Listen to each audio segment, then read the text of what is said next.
Ladies and gentlemen, welcome to episode 25 of Persona 3 FES. And I know we're playing, Persona 5 music or something like that, but still, we're playing Persona 3, damn it. Oh my god. Book's Journey, welcome. And Greasy, you're back. How's everything going, dude? Everything's going absolutely fan-freaking-tastic, dude. I will say that I'm looking at a couple of different bits for my CPU usage with this one because I had to actually update OBS. So if tonight's another one of those weird nights here and there where things are kind of like with technical difficulties, that's one thing I guess, but still. I'm not encoding with my NVENC, but I might have to actually like look into it a little bit more so, but I was trying to figure it out a little bit before we actually hit the go live button tonight, but hopefully everything turns out just fine, but we'll see exactly how it goes. Hi Lexi, yo Retro 6 Gaming, what's going on dude? Who has summoned me? Persona 5 still has good OST? Oh, it's more than good dude, it's freaking legendary. Oh my god, you're good. But at the same time, note for all of you guys out there, dude, seriously, I use this for like background music whenever I'm doing like studying or like reading or just doing some chores at home and everything like that too. Or, you know, just if you need something to put on while the rain is going outside and everything, just to kind of kill some time and everything, kind of set the mood and everything, dude, seriously, there's no better track than this one in particular to really get that going for you and all the good stuff, but still. Greasy, also, I keep trying to play Soul Hackers 2, but I just can't keep myself playing. Dude, you know what it is? I think it's a pacing issue. Like, I really do, just because, like, I find myself very much, like, committed to, doing all the different side questy type of missions and stuff, and you can get bogged down by those things just because you don't really, like, feel that, like, the main story is progressing as much as it should be. The one thing I will say about Persona that makes it, like, really good as far as pacing is concerned is that, like, you have the days that just go by, with each one of the things in the calendar and stuff, which kind of keeps the story moving, so you know for a fact that you already, like, only have a limited amount of time to, like, get stuff done before, like, the main mission stories, like, really start to, like, happen and everything. So, with Soul Hackers 2, it's like, you don't have that kind of calendar system, so, you know, your time is yours, and yes, the side quests are, like, really good and useful and relevant and stuff, which is awesome and everything, but still, I find myself, like, under that whole, like, guise of you have to set your own schedule, which some people might not necessarily, like too much, but yeah, no, seriously. I think in that kind of context, you kind of have to make sure that the game, like, still moves, which is why I tried to do, a healthy balance between the side quests and also the main missions, as well, but still. But then again, like, when you go into more of the main missions, like, more side quests show up, and I'm like, I can only deal with so much of this, like, at one point in time before it, like, starts to stack up like crazy, and before you know it, you got, like, 50 side quests that you haven't done yet, but still, that's just me, though. Pacing issues is really what it kind of boils down to, but still. Let me catch up with chat really quick. Book's Journey, just stopped by to say hi again and have to get up early in the morning and it's Larry late here, still catching on P5R. Oh my god, no, seriously, you will definitely like this game too, once you actually really get into it as well, but still. Yo, Ultimate, what's going on? I'm early. Dude, I haven't even appeared yet. I mean, it's like gonna happen in like 30 seconds, but we're getting there, dude. YOLO Master, yes, it is indeed chill music for sure. Now if you're doing studying or just chores at home or something like that, or yeah, like I said too, like if it's a rainy day outside or some of that, just put this on the background, just have it going on as background music. Like literally is the music of our lives and stuff, just because. Yo Lexi, I got a Persona playlist too. It's on just my computer and stuff, not in Apple Music, but still. When I was in community college, I listened to Persona OST. Now that I'm in university, I studied to Nocturne's OST is set the mood. That's actually a really good one, for sure. Dude, it's been like forever since I listened to Nocturne's OST. I can actually like put that in the rotation at some point. It is actually really good. I just haven't listened to it, like, I want to say in like the better part of a year or something like that, but still. And Lexi, you're on level 17 of Soul Hackers, but that's from requesting that storyline. No, oh my god, like, I think I actually got to, what was it, rank, or no, not rank, level 38. So I'm like one level away from unlocking Yoshitsune with a special summon, and I'm like, no, I gotta like get there and stuff, but it's like you have to do like 10,000 battles in order to actually like get up there, but I'm working it. It's raining here, so really fitting. Yo, YOLO, let's go, dude. It was raining here earlier too, but still. Alright, ladies and gentlemen, it is that time again. Grab a bowl of popcorn, maybe bacon chips, maybe some tea, some coffee, whatever tickles your fancy. Sit back, relax, and enjoy the show as we introduce you, your host from the evil, deepest, darkest depths of Tartarus, Danger Dog. What is going on, ladies and gentlemen? Actually, episode 25. I know I renamed it with all the stuff that was going on with the one technical difficulty episode that we did have the other day, with it being pretty much the replacement for episode 24 with all the good stuff, but no. Okay, so in the playlist sequence and everything, this is going to be the official, like, episode 25, if you will, and everything, so we will see exactly how this whole evening goes with all this the good stuff, and let's get the game loaded up, and I think we should be in pretty good shape, so, here we go, ladies and gentlemen. Okay, I think we're doing pretty good. So, really quick, you guys in chat and stuff, is my audio and video, like, kind of synced up and stuff? Is it still, like, running okay and whatnot? I'm just curious, just because I know that it was a problem, like, a long time ago and stuff, but still. Yo, Phantom Flame! Yo, Daiko Psycho, what's going on, dude? It is in sync. Alright, perfect. Alright. Ladies and gentlemen, let's do this thing and see exactly where we left off. I did not do too much in terms of, like, level grinding, but I did do a little bit of homework in terms of actual fusions with this one too, so you guys might be a little proud of me for this one and stuff, just because I did do a little bit of the Elizabeth side questy type of missions here and there for like the Jack Frost with Dia fusion and everything, but this is actually what I'm rocking now. So if anything, for all of you guys who are using this as a guide and everything for your own personas, I actually busted some ass and checked out a couple of new personas of these ones, but this is where I'm rocking right now. And dude, Thor with 70 strength, dude, holy shit. If you can't beat the game with that, you are definitely doing something wrong. We got Raphael, Hellbiker, which is amazing. Cert is insane with a magic at level 70 with this one too, so if anything, that's crazy.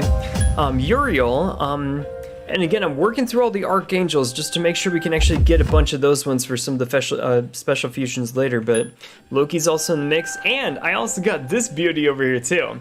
Did actually like do some homework, went into the fusion calculator, made sure I had everything to actually pull this one off and everything, but we did get Alice and all of the good stuff, and yes, she does have die for me, for all of you wonderful people out there too. And I also went and unlocked Addis, actually, which I believe is the highest Hanged Man Arcana persona in this game. So if anything, he is now part of the team with this one too. And I got Koryu as well. So if anything, this one is going to be really, really crazy and really, really cool. So, dude, no, that endurance at 63 and the magic at very respectable 58. He should be a powerhouse too, so let's see exactly what's going on in this one. But I also got Byakko. He was one of Koryu's fusion ingredients, if you will, so if anything, I just kind of kept him just because he was pretty solid. And I got Daisajo, so if anything, like, if I wanted to actually get another one in the mix, I'd probably actually get rid of Daisajo in favor of something of, like, the Empress Arcana, and the only reason why is because we want to make sure that we can actually have some sort of Empress Arcana with Mitsuru as a social link with this game now, so we're probably going to start things out tonight by just going into a couple of different bits of grinding and stuff for like levels and stuff, but yeah, Makoto's at level 68, but the rest of the cast is a little bit spread out with this stuff, but still. Yo, whoa, Alice, dude, Retro, we finally got her and all of the good stuff, dude, oh my god. No, I want to try her out in a couple of these battles right before we like get back to social links and stuff, so if anything, let's just check out everybody's status and see where everybody's like levels are at, so we can build a party to make sure that people are getting leveled up accordingly. Here's Yukari, she's at 59, so that's perfectly fine. Mitsuru, got her to 61, and several others as well. Junpei's at 60, and Akihiko's at 61 as well, so if anything, might want to actually work in a couple of the others over here just to make sure everybody's like pretty much above like level 60 or something like that, so. Ken's at 59, Koromaru's at 59, we do not have Aigis back yet. If you guys recall, she's out of commission, especially with all the stuff that happened with our guy. Ryoji, Pharaohs, whatever you want to call him, Death, and all of the good stuff. So if anything, she's still at commission, I guess is. So if anything, we just need to make sure that we can work her level once she actually does get back, which I'm assuming she probably will, but, well, you never know, guys. You never know. Yo, Ratchet and Jack, what's going on, dude? Damn, persona making going well, I see. No, I actually, like, okay, I didn't level up my characters as much, but what I did do with my time off this Labor Day weekend was actually like, okay, let's break out the fusion calculator, let's get a couple of really big personas so that, like, once we get to, like, the later stages of this game, don't have to worry about it too much, but still. Or if anything, another really, like, best, like, thing to have with this game is options. So you want to make sure that you have personas at the ready that can tackle any situation, and want to make sure that you don't have to worry about, like, just scrambling at the last minute to, like, worry about, okay, which fusion do I need for this situation. But if you have a bunch that can actually handle pretty much any situation the game is going to throw at you, that's what you want to try to do. If you get, like, a little time in the weekend to actually, like, go through the calculator and see what you can actually do. Yo, Proximate Joe, what's going on? Dangerous One, say hi to Auntie. Yo, hi Auntie, what's going on? Oh my god, dude, great to see you guys up near. Oh my god, let's freaking go. Also, one of my favorite personas, the whole creepy child ghost thing is really interesting. Yo, YOLO, dude. Okay, and before we even get into some of these battles, let's actually equip her really quick so that we just have her on our person when we're leading into this and stuff, so.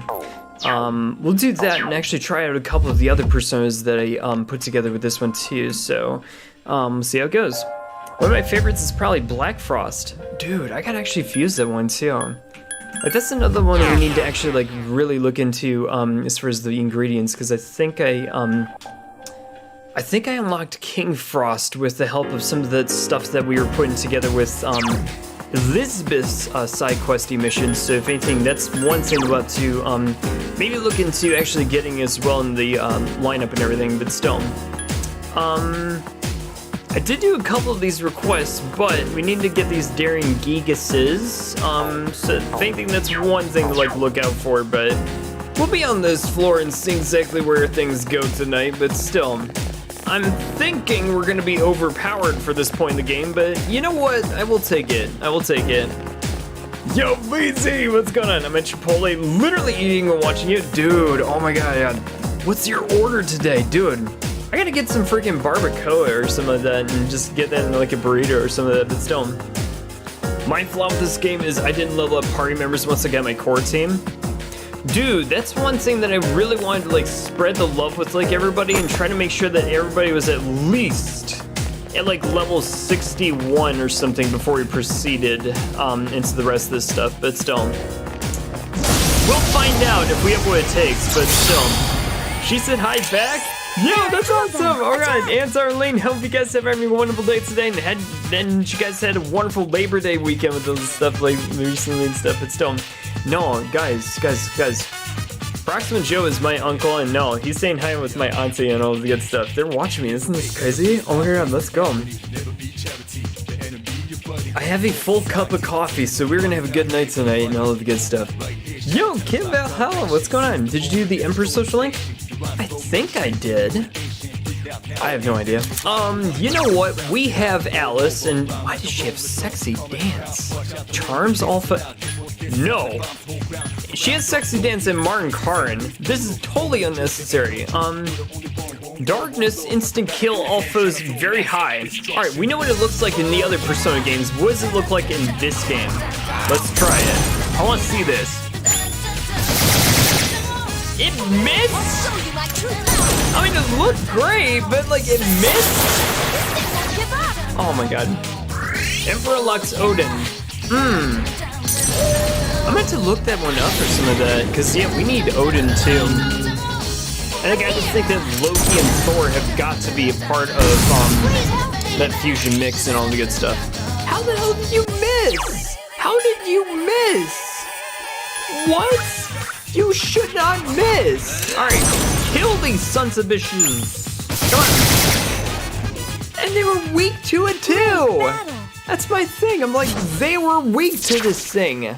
Well, it was successful for that second round, but, like, okay, just had to kill the rest of my team's SP, but that's perfectly fine, I guess. Needing a Muda boost there. Oh my god, dude, one of these days she'll get up to that like highest level where she gets the Muda boost, and I'm like, okay, I'm praying for that day. We'll get there, but not before long. No, I think Odin is a normal fusion. I might be wrong though. Wait, he's a normal fusion? Oh shit, dude, we gotta actually look into this. All right, so that was Alice. I want to try out Koryu and see how he does this. Dude, look at that freaking endurance, 63? Anybody hits me, they'd be like, no. Like, hardly any damage or something like that. I should survive pretty much everything at this point, but still. Does she have Muda boost? Yes, she doesn't, but that's what she needs.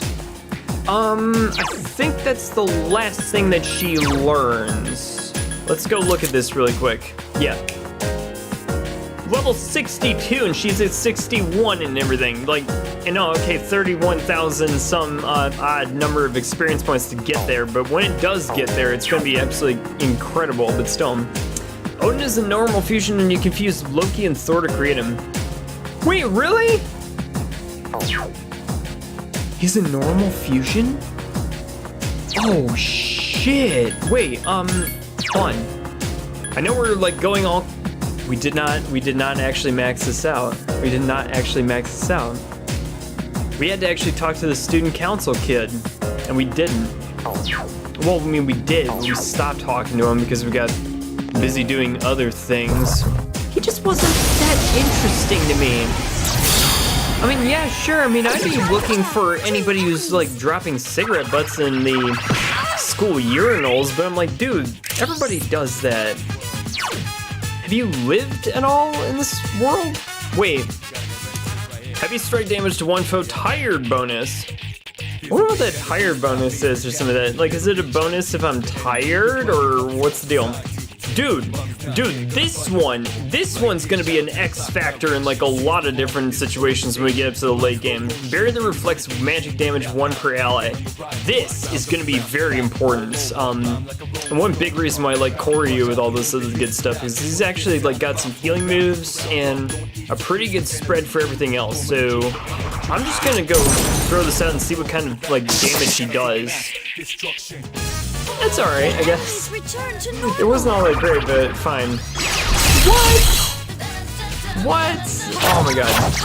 At least they're weak to all these attacks and stuff, but still.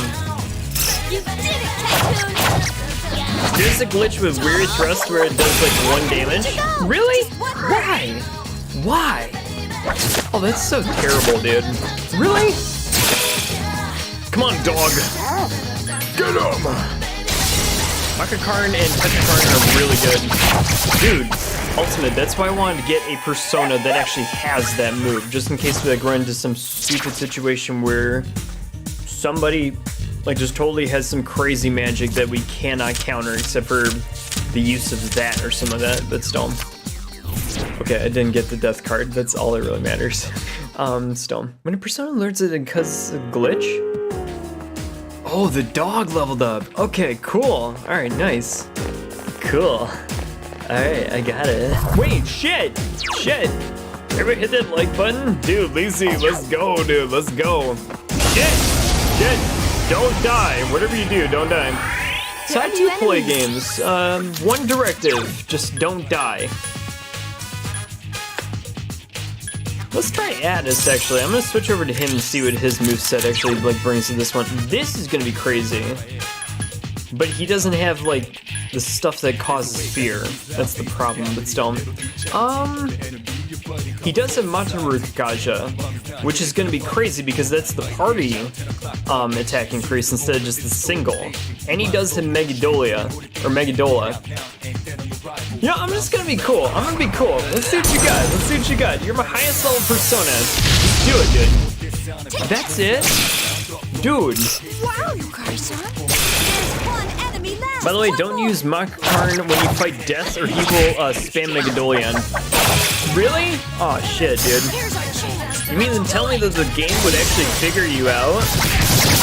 AKA the Reaper? Oh, yeah.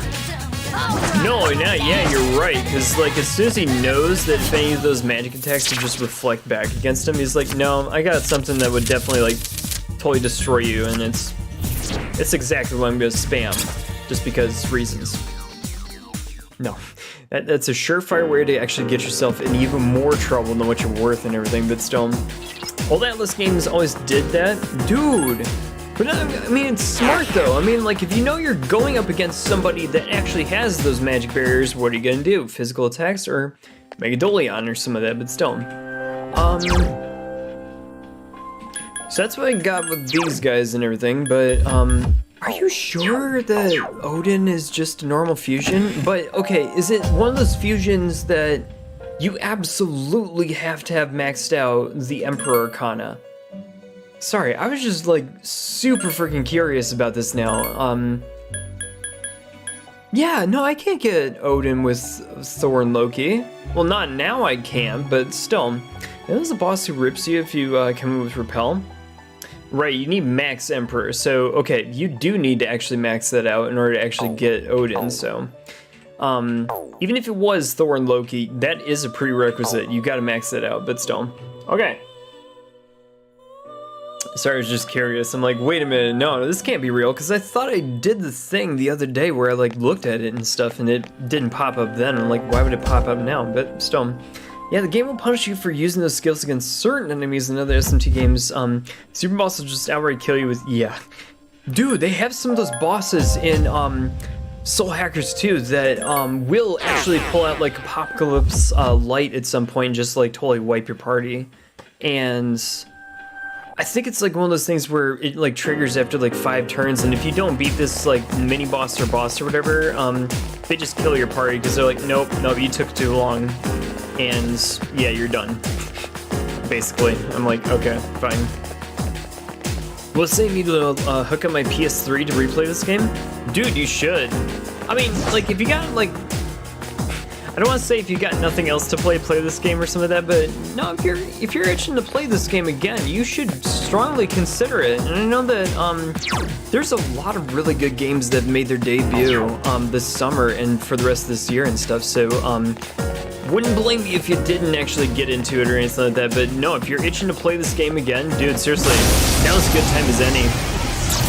My PS3 is collecting dust here. Digital Devil Saga 2, Satan, DDS 1, Demi-Fiend, and those ones come to mind. Dude, Soul Hackers 2 talk to background NPCs? Dude, their conversations are freaking interesting, dude. Like, seriously. I forget exactly which ones were, like, going through, like, what or whatever, but still. Wait, which persona did I pick out again? I don't remember, like, anything. I'm just gonna do the thing. I don't really care. But still. In the middle of Soul Hackers 2, but more, afterwards replaying P3. Here's our chance for an all-out attack. Just do it, dude. I don't really care. Dude, just grab him. Hey, there you go. In the middle of Soul Hackers 2, but more afterwards, we're playing P3.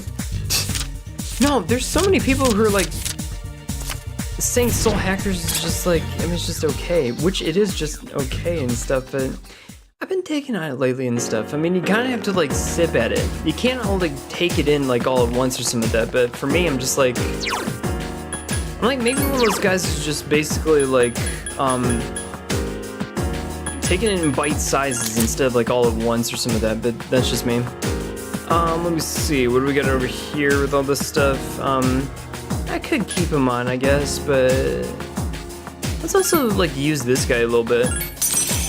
I just need to like use a lot more of my personas just because I don't actually like use too many of them as once. It's half really as good as half 4 on Amatoru. Reminds me of older P3 and P4 dungeons, but it's got me really hooked so far.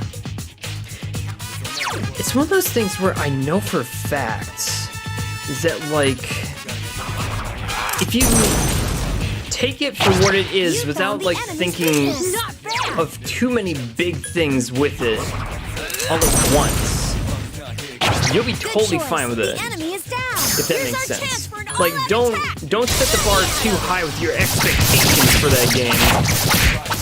And if you don't, it will exceed those expectations just because and stuff. Like, don't think of it as being Persona 5 Royal. You will be sorely disappointed. But at the same time,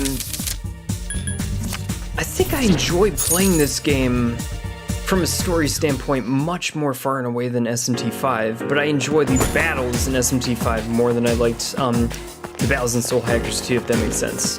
But I do like the good comparisons that you get from both games, actually. But that's just me. Hardcore fans are a little bit mixed on it because of the intentional cut content. 3 enemies. Yeah, Be careful. the day one DLCs and stuff in the gameplay that isn't Soul Hackers is essentially a Persona in a way. Right, and it's almost like the game is trying to be a little bit more like Persona in some ways, and I'm like, okay, maybe that's fine, but I don't know, dude, I don't know.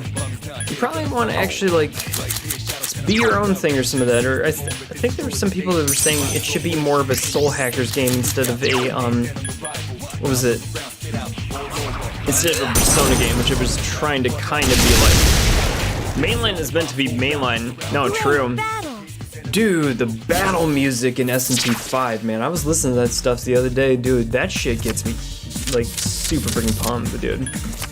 But, I mean, Soul Hackers 2's battle music's pretty good, but I do like the DLCs where you get to actually work in some Persona battle music and stuff, just because, well, let's face it, come on, it's Persona battle music and stuff. I can totally, like, use it. It's done. Persona is meant to be Persona and Soul Hackers is Soul Hackers. Not right. Like, there's supposed to be stuff about each one that, like, literally makes it, like, unique to what it is and stuff, but still. Yeah, I gotta say, Soul Hackers to me is better than SMT5, though. Still enjoyed 5 a lot. Dude, I can see that, though, Ratchet. I can see that, though. Like, my whole thing is, like, I love the story of Soul Hackers 2, much more so in comparison to, what was it? In comparison to SMT5, but for me, like, the battle sequences of SMT5, along with the, like, music for those battle sequences, oh, that's some of the good shit, dude. That's some of the good shit. But still, oh my god. Now, dude, I got the collector's edition of SMT5 and stuff, and I'm not regretting that, like, whatsoever, and all the good stuff, but still, the demon book that they give you is, like, out of this world and stuff. It's awesome. The people who put it together, like, really did their homework on all the good stuff, but still. Best OC, out of Soul Hackers 2's gotta be Comp Smith. Dude, it's fun. What do you guys think of Terra from, the Comp Smith? Dude, she's a freaking iconic character from Soul Hackers 2, I think. I love her design and everything like that, for real. No, and she's fun to talk to, like, every once in a while, too, like, for real. But still. Dude, did you guys see Futaba's, like, helmet and stuff? How is the character? Oh, shit, what was she called in that one shop and stuff? Oh, my god. She's in Soul Hackers too, which is freaking awesome to see as well. Still, like, oh my god. Like, as soon as I saw the shop lady, I'm like, no, that is Futaba's, like, helmet and everything like that. Oh my god. Honestly, the fight animations in SMT5 look better. That's what I think too. Like, I like the battle sequences in SMT5 much more so and everything. Oh shit. Here I got this one, but yeah, let me just get rid of it. Oops. I love the scenes that they can put into fights. Dude. Well, I mean, I've been getting used to the Sabbath battle system with, My skill level Soul Hackers 2. It took me a little bit of a while to, like, kind of get used to it, because you're more so used to, like, the SMT kind of way of fighting with all the press turn system and everything, but I do like the Sabbath battle system in a way. Just because, like, you have to actually really pay attention to a lot of your opponent's weaknesses, but once you start to unlock, like, changing your demons on each one of your party members, it becomes so much better and stuff in terms of, like, actually, like, putting together really good strategies for using the Sabbath system to its fullest. Because if you can get, like, an 8 or more demon stack on those things do a massive amount of damage to your opponents. Oh, the item trader shop near the Comp Smith, yeah. Yeah, oh my god. Aren't you getting tired? Wait, why am I getting tired? I was feeling great like 2 seconds ago. This is bullshit. Oh my god. I just totally lost it too. Oh, there it is. Alright, fine. I never realized the connection to Futaba's helmet. That's cool, actually. No, Ultimate, like, that one item shop that's right next to the comp store and everything. I'm like, dude, no. That's like the lady that Futaba's like headpiece was like all based on and stuff. I'm like, dude, that is a nice touch. That is a nice touch, Atlus. That one fight in the subway where the fight is actual cutscenes and anime vibes in it? Dude, no, for real. I will say though that, let's see. I'm trying also not to spoil Soul Hackers 2 for those of you guys who haven't gotten to some of those points in the game just yet, but when the story does pick up, it does pick up in like a lot of really good ways and stuff. So, if anything, it does take a while to like get into and like ease yourself into, but like once you actually really like start to get the story rolling, it's good. It's good. There are 2 of them. Attack! Also trying to like police myself for spoilers just in case like some of you guys are not up to where I'm at or some of that, but still. Also besides Kara's design, I really like Genko's as well. Dude, Genko is great. Oh my god. Dude, I love like actually conversing with Madame Genko, like when she gets all those new requests and everything like that too and stuff, just to like get some of the stuff like on with the story and everything. The DLC content for the extra story that's actually going on, they had a voiceover for each one of those particular scenes and stuff, which actually is a really nice touch on their part. I'm very glad they were able to actually do that and put it together just because it makes me feel like my purchase for the DLC for the extra story bit was totally worth it and stuff, but still, like you could tell they went the extra mile for all that stuff. And oh crap, who's the extra character in that side story? She's purple hair, I forget exactly what her name is, but still, I'm in the subway now? Oh my god, let's go. I think I just got past the subway, so I don't know how far I am. Here's the Daring Gigases and stuff. We need to actually like kill these guys and everything in order to actually get this thing done, but still. Come on, sir, assert yourself! Aw, shit. Did all the Soul Hacker requests first and then went to the subway? Am I sure of ways to go? What's another thing too? It's weird. Lexi, here's a little bit of the thing with me. When you go into Axis to do all the different like side missions involving your party, you do find out a lot about your party members during those sessions and everything, which is a very nice touch. My problem with it is that it just takes a very long time to actually just like pick up and start getting anywhere. Where you will find yourself faced with ever growing and increasingly more difficult dungeons. And by growing, I mean like the surface area that you have to cover by walking around and everything. It's one of those things where the dungeons just keep getting bigger in size and stuff, and I'm like, okay, that's not the worst thing in the world, but at the same time, I feel like if you really want to feel that satisfaction of getting something done in there, throw more scenes, like little scenes and stuff. The one thing they did right was throwing in those little kind of ghost imageries of them where you can actually pick together or piece together a little bit of their past just by that, but throw more of those in there. Like, I love getting to know Arrow, Saizo, and Melody and everything. Love that, but give me more. Give me more of their stuff. You could have written a couple of other different scenes or some of that, or just give us a little bit of their childhood, their teen years, their personality, what led them to being devil summoners and stuff. Like, what happened? Like, what was the whole bit about and stuff? If they had more story to it, I would have loved those sections. Like, it would have made exploring those bits of territory a lot more, or it would have felt a lot more worth it, if that makes sense. But it just seems like it takes a long time to get anywhere with those, and the longer you take, the longer you delay that kind of gratification and reward. And now I'm not saying you should be all about instant gratification, but I'm like, dude, there should be a point where you should actually like get something out of it for all the time that you put into it, if that makes sense. If they had more demons that could stair step the difficulty, but you do either access or a story dungeon or you either be over level 4.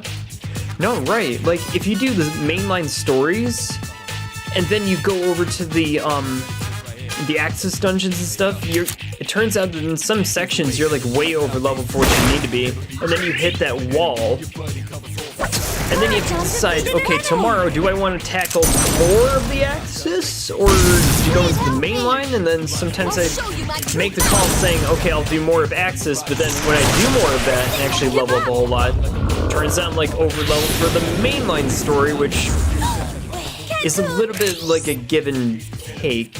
God damn it, Ken, are you dead already? Dude. We'll say I was surprised with the Ion Request bosses that limited party members. Oh, dude. No, that adds a level of complexity that I actually really liked. And the reason why I say this is because, you can only strategize so much with those types of things and stuff, and sometimes they, limit items and commander skills and everything like that, too. So, when I say that you got to, or you got options about like changing demons midway through some of those fights for using the Sabbath system and everything, that is cool, but sometimes you run into those fights in the Ion that limit commander skills and also some of your items, so your options are very limited. But if you know kind of like what the enemy weaknesses are beforehand, or if you do like me, where sometimes we'll go on a scouting mission and be like, okay, the only purpose of this is just to probe for weaknesses, see what we're up against and stuff, see what kind of level we need to be at, what kind of demons or personas we need to actually bring to this fight. You can do that too, but then set yourself up for that second fight for like all the stuff that you need. But it's a good level of strategy for those types of things too, and it kind of reminds me of a lot of the classic Shin Megami Tensei feel and stuff with all that kind of stuff. But hey, fly for the main story if you do those requests first and finish the dungeon. That's one reason to do the side missions too, just because again, when you get into the mainline story, you're basically good to go for the rest of it and everything, but still, that's just me. The thing about those bosses is they're basically forcing you to fuse good demons in the game where that's super expensive. It can be like 100k to fuse a demon. No, dude, that's true. Another thing too is that unlike this game where you might land on 78,000 yen in like a briefcase or something like that, it is very hard to farm yen in Soul Hackers 2, I found out. And not only that, but when you actually go into the comp store to like upgrade your comps and everything like that, that's a money suck over there too. So if anything, like, yeah, no, you have to deal with that added layer of bullshit too. But still, it teaches you inventory and like money management and stuff. You gotta like pay attention to very limited resources that you got in these things, but still. Comps are super, dude, they are. I mean, some of the upgrades in the very beginning are like 10,000 yen. But then that shit adds up very quickly, especially when you have like 4 party members to actually manage that stuff, and you don't want to like load up just Saizo or Melody or some of that. You kind of have to like grow everybody's gear here and there, just in tandem and piecemeal for each one of those things, but still, like, just don't neglect anybody or one person or some of that, just because with a lot of those fights, you need to actually have a well-rounded party. But I will say too that it's not as bad as you might think. You just need to, unfortunately, put the time in. It really is just putting the time in with all this stuff is really what it boils down to, but comps are expensive, as are demons. There are 3 of them. Strike first. I will say that demon negotiations are like a cakewalk in Soul Hackers 2. It's like some of them just ask for like a lot of like 1 or 2 life stones, and like, yeah, I got like 50 of these damn things. Here, take one. I don't care. But then like you can get a shit ton of demons, but you can also fuse your way out of it, I guess. But I'm still. Good job. It's like the game wants to be difficult in a way that's not conducive to fun. Right. Well, it goes into like the whole thing about a lot of people who say they're like, I don't know, man, I just don't have the patience for this crap anymore or some of that, and I'm just dropping the game just because, like... And this sounds so bad, guys. This sounds so bad. But if I'm wanting to play Persona 5 Royal instead of Soul Hackers 2, this is why the curse of Persona games versus all the other games in Atlus's lineup. If I want to play Persona 5 Royal instead of this nonsense, that's bad. That's bad. Like, I know I'm gonna have a very good time killing 2, 3, 4 hours playing Persona 5 Royal instead of killing 2, 3, 4 hours with Soul Hackers 2. I probably would just load up Persona 5 Royal and play Persona 5 Royal, but that's just me. But still, my issues with upgrading is mostly needing the materials and cash occasionally. Right. Well, the materials you can find or farm a lot of that shit in the Ion, actually, and like the Axis missions and stuff. So don't neglect those by any means. It's just the economy is too stingy. There are 2 of them. Attack! With inflation being what it is, if you've already owned Persona 5 Royal, just play Persona 5 Royal. You'll be totally fine. That's just me. What should we do about this one? I gotta think about this for a hot second, but might just want to get Loki on the case because I know he's got Bufudin. But still. Okay. Get him! Yeah, that's the one thing that I'm like looking into for like a lot of the stuff, because I know that a couple of Atlus creators on YouTube that I'm friends with have like, they've already maxed out all of their characters and maxed out a shit ton of demons and stuff, but still, that's like the one game that they were playing. And like all they were doing with their time and stuff, so I'm like, okay, I can see that, but I also gotta have a social life. That's just me. So I spent Labor Day with a couple of bits of family members and stuff, and just had a good time and everything, and we had a pretty good 3-day weekend and everything like that. So did some stuff with Soul Hackers too, and we almost got everybody to level 40, but I still have a ways to go with the game, I'm sure. But yeah, no, for real. I am getting the satisfaction of getting all the demon fusions that I was looking forward to actually putting together with all the good stuff, so I'm very pleased that they actually put in some SMT5 demons into the game and everything, so glad to see it's all evolving with that, but still. There are 3 of them. Though to add, I gotta say, favorite party member has to be Saizo. Dude, I freaking love Saizo. That guy's freaking ridiculous and amazing, dude. Oh my god. Like, if you were to like get in any conversations with just him, like over a couple of drinks and stuff, like, dude, that guy has some of the best conversations. I mean, Arrow, I love Arrow too. I mean, he's a really cool dude and everything, but he also fits in the stereotypical mold of like, hey, I'm an orphan, my life sucked, but yet I decided to change my circumstances and get going. Good job! And again, not saying anything bad against orphans or some of that, but his story seems a little more stereotypical or some of that, but Saizo, on the other hand, he seems kind of like your also typical like roll the punches kind of guy, but he's like entertaining to talk to and everything like that too. And of course, Melody's your run-the-mill tsundere and everything like that, but she has a soft side to her as well. And she does open up really well with all the other cast members and stuff as the story goes on, but part of the story that really gets me is like wanting to see more of these characters and their elements.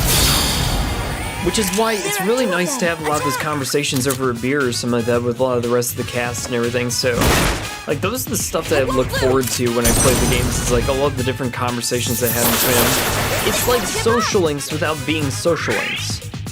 But again, the genius of Persona is the fact that social links give you the extra gratification, especially for demon fusions, because again, when you get the like added bonus of getting higher level demons and fusions, but also perks, because of your social links and everything, it gives you a little bit more satisfaction when you actually get a lot of those things going. But still, that's just me though. I think a lot of other people would say that stuff too, but still. Social life, what's that? Is it tasty? Oh yes. Dude, YOLO is very tasty, I must say. And the reason why I say that it's tasty is because typically you go out for food. Shit. God damn it. Oh yeah, Soul Hackers 2 is actually really deep. Their conversations about life are better than quality television. Dude. That's what I'm saying too, is that like for a lot of intents and purposes and stuff, some people are even asking me like, hey, are you getting into any TV shows lately and stuff? And I'm like, no, dude. The stuff that I'm playing is better written than some of the best TV shows that are out there nowadays. So yeah, no, seriously. I've been enjoying myself, but still. Like, talking about life and their motivations is amazing. Dude, no, for real. Strike first. Like, why did you become a devil summoner? Like, what was the whole bit behind all that stuff? And like changing your circumstances and everything like that, or like wanting of a better life and stuff, or like, I mean, take Saizo for instance. The guy, he doesn't want to even be a devil summoner in the first place and stuff, and he wants to just be a normal guy, but he can't. He wants a normal life with his girl and stuff like that, but they can't actually like achieve that. it's like this elusive thing that the both of them kind of want, but like they know will never ever happen, and they're trying to come to terms with it, but he's still like doing his best to try to make it happen, if that makes sense.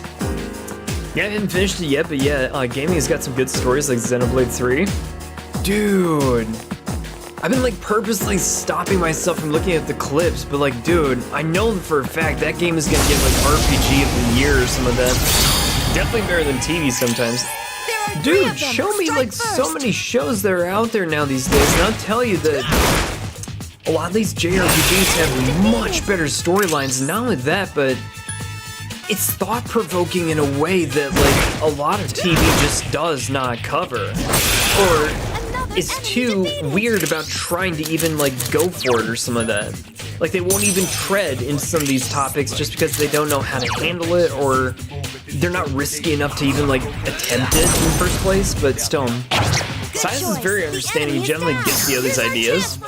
He's a very understanding kind of guy, and he's mature in a way that like you expect from a lot of different adults and stuff, who are just basically like saying, hey, you know what, it is not my first rodeo, kid, and everything. And like, yeah, I understand your motivation completely. Why? Because I felt these feelings myself and everything like that. Like, he has a maturity that most other characters that you see in a lot of JRPGs just don't have. Well, and most of it actually has to do with the fact that a lot of them are teenagers. They're going through high school. Let's just face it, high school's a big thing in JRPGs and stuff like that, but still. But he seems to be a man of his years despite even being so young or some of that. And it's like one of those things where he has been through some shit. And you know that he's been through some shit just because like from the conversations that he like brings up and stuff. But still. Yo, Doc, what's going on, dude? Evening, Doug? Dude, evening to yourself and everything. Dude, hope your Labor Day weekend was absolutely fan-freaking-tastic. Dude, Doc, how was everything with you this weekend? Games also have a lot more time to evolve the plot and characters than show has. True. You spend a lot more time. Well, that's a good point, Yola. Why? Because sometimes in a lot of these JRPGs, you end up playing those games for like 100 hours plus. Whereas when you take a look at the runtime of a TV show, like let's say it's an hour per episode and there's like a 20 episode season. It's 20 hours, right? Well, you have 5 times the amount of time spent in a JRPG in comparison to some of these TV shows. Now I'm being generous about that 20 episode season because some seasons it's just 10 episodes or some of that, but still. You do sit with these characters for a lot more often and everything, but still. Yeah, there's only so many ways to cut a coming of age story. I know, what's the cookie cutter formula of this stuff? They enter high school, they are level 1 or level 5, where they start out, and they have a threat that's gonna take on the rest of the world and kill it, or maybe it's an evil empire that's threatening all of society and wiping out their way of life. Okay, we have to put a stop to this. There you go, we just did the thing and stuff, and level up to 99 or 100 or wherever it is and stuff, and yeah, that's pretty much the story for all of it. And oh, by the way, sometimes they work it so that they graduate from high school or move up to the next year or some of that towards the end of it, but still, I don't know. But at the same time, I will say I have been appreciating the fact that a lot of these RPGs have been working a lot more adult characters. Like, I could see Persona 6 doing or taking a cue from Soul Hackers 2 with all of the, hey, do you want to go out drinking with some of your compadres and everything like that? Learn more about them, maybe even doing some stuff here and there where maybe you level up your personas a little bit and stuff without necessarily touching social links, but whatever would have you find out more about them and their personalities and stuff. It's just like little touches like that that I think that even Atlus is trying to pilot in Soul Hackers 2 for ideas and see how well it's received for like ideas for Persona 6 and stuff. But that's just me. It's just me though. Wishful thinking from this guy and stuff, but still. A lot of shows don't really expand their ideas. They're like in one mode in the first episode and that's it. Well, kid, another thing they do is they sometimes find a formula that works and they run with it and they don't try to push it a little bit farther. Or if they do try to push it, they try to push it in all the wrong directions. But I do give people credit for like taking risks with stories. I really do. I mean, if it falls flat, it falls flat and stuff like that. I mean, me personally as a writer who hasn't written a book in a long time, but I do appreciate people who take risks or do something a little bit unexpected or some of that, or try to throw something else. Like, you never imagined these situations or scenarios coming to these characters, but now you gotta deal with it or some of that. But still, we'll see how things go with all this stuff with the lead up to Persona 6, but still, I'm hoping we get some good stuff.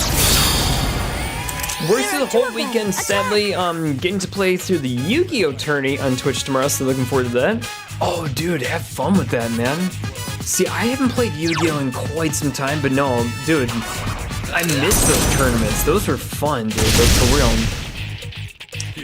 But yeah, no, seriously, you're gonna have a great time with that one. When is the tournament, by the way?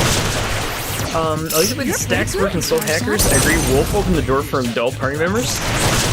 I like the fact that, like, you have more of an adult cast with Soul Hackers too.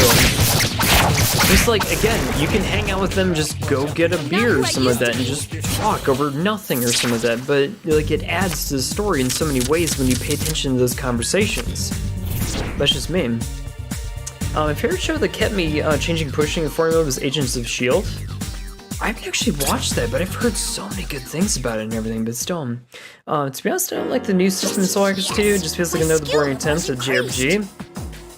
Well, yeah, Greasy, it's another thing too where I'm just kind of like, okay, I see where you're going with it, but like, in some ways it kind of fell flat for me too, and I'm like, okay, but I do appreciate the fact that you guys actually attempted to like try something different. I always give people credit for actually like doing that, just to make sure that you expand the systems and stuff like that. I mean, it's one thing to take a formula that works and expand upon it, but like for me, I'm just like, dude, if you're making the attempt at it, I give you many props for that one.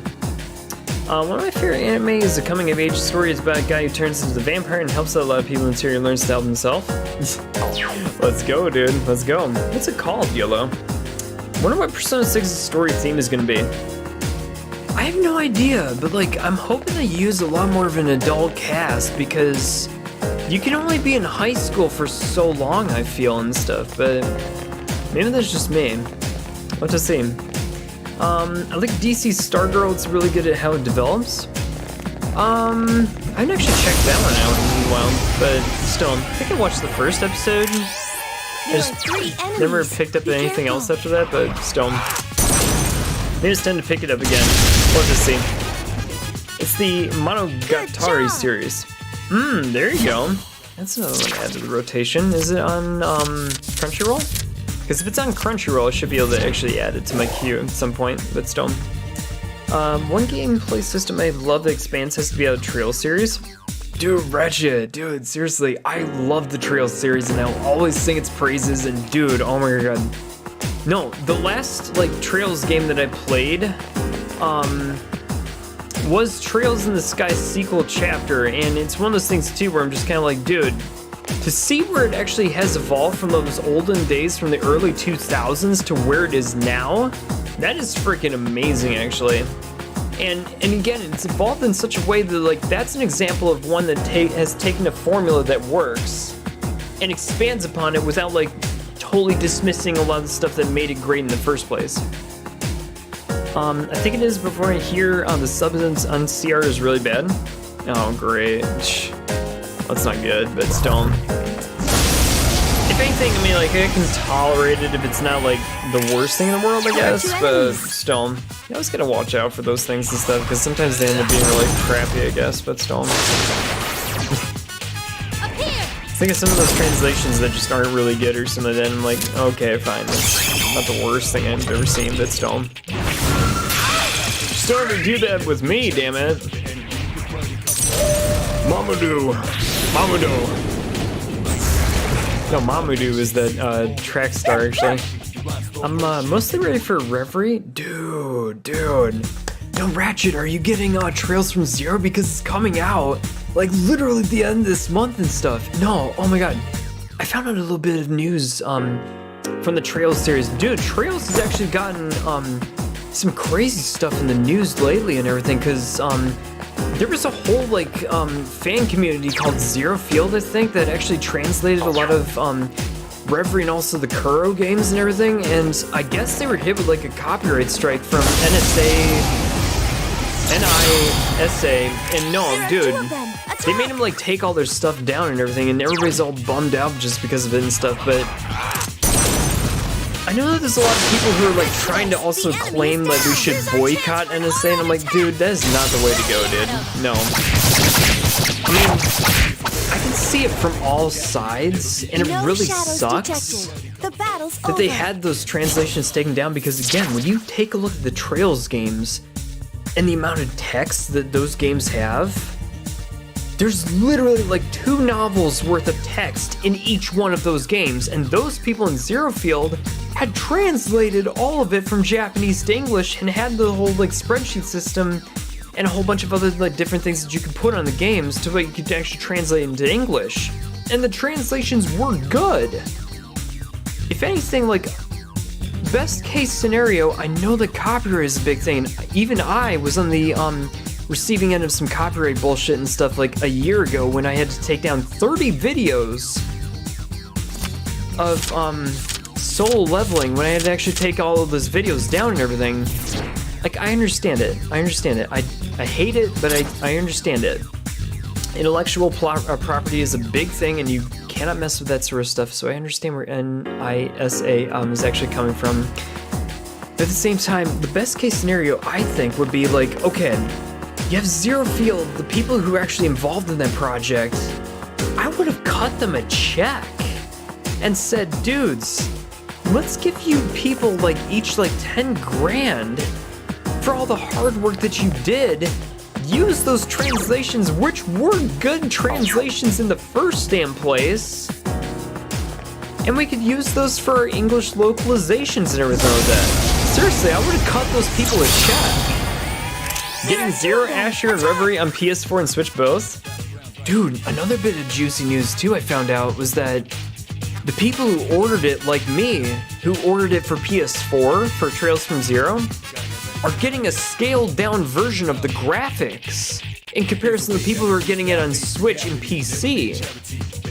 So that upset a lot of people who pre-ordered it with PlayStation, that they were getting something that was not as up to speed, graphically speaking, with a lot of the PC players and Switch players and stuff. And I'm like, okay, me being who I am, because I love Trails so much, I'm gonna buy the PS4 version and also probably the PC version as well, just because I also play on PC and stuff too. But I mean, that's not such a problem for me, but for the people who only could afford to get the PS4 version, they should have known that stuff well beforehand and stuff, just in case some of them wanted to switch to Nintendo Switch for their order, or maybe like the PC version or some of that. They should have had better rollouts for that, actually, but that's just me. I can't imagine the time it took to translate all that. Dude, no, you're literally, Geico, literally it's translating Japanese to English, but figure like 2 novels worth, because some of those games take literally 150 hours just to get through. And you're translating all that Japanese to English and trying to localize it then in a way that makes sense in like an English translation stuff, if you will. So again, just because you can literally translate it from Japanese to English doesn't mean you'd understand what those meanings are or something like that. Level has increased. So there's some implications in the Japanese language where if you're just to straight up Google Translate to English, some of that stuff is not going to make sense. That's why some of the subs for some of the anime that we love and enjoy, again, don't make so much good sense and stuff. But if you have a good like localization team that can put good meaning behind all that stuff, it makes it much more worthwhile. But the Zero Field cast actually did do a lot of that. There are But 3 still, of them. Strike first. they can just post in a website based on IMP that doesn't respect intellectual property.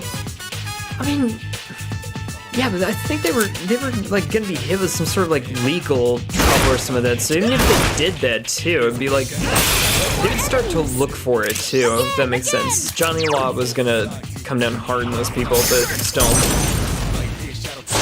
You just need to really give them props for like all the work that they did, because yeah, Daiko, this is literally a group of people who like literally put in hundreds of hours translating Japanese to English and making it work for all the fans.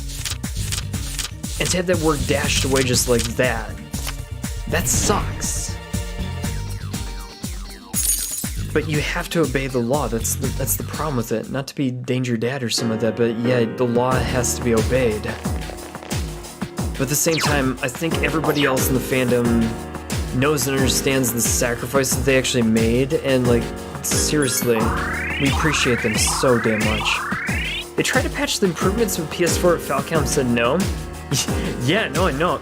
Ratchet, some of you guys actually probably are more well-read in this stuff, so feel free to chime in and be like, Doug, your facts are wrong, here's exactly what's going on. So I'll admit, I'll be the first one to admit, I don't have every single bit of facts like entirely straight, but I got the gist of it. Just from the small bits of articles that I've read and stuff.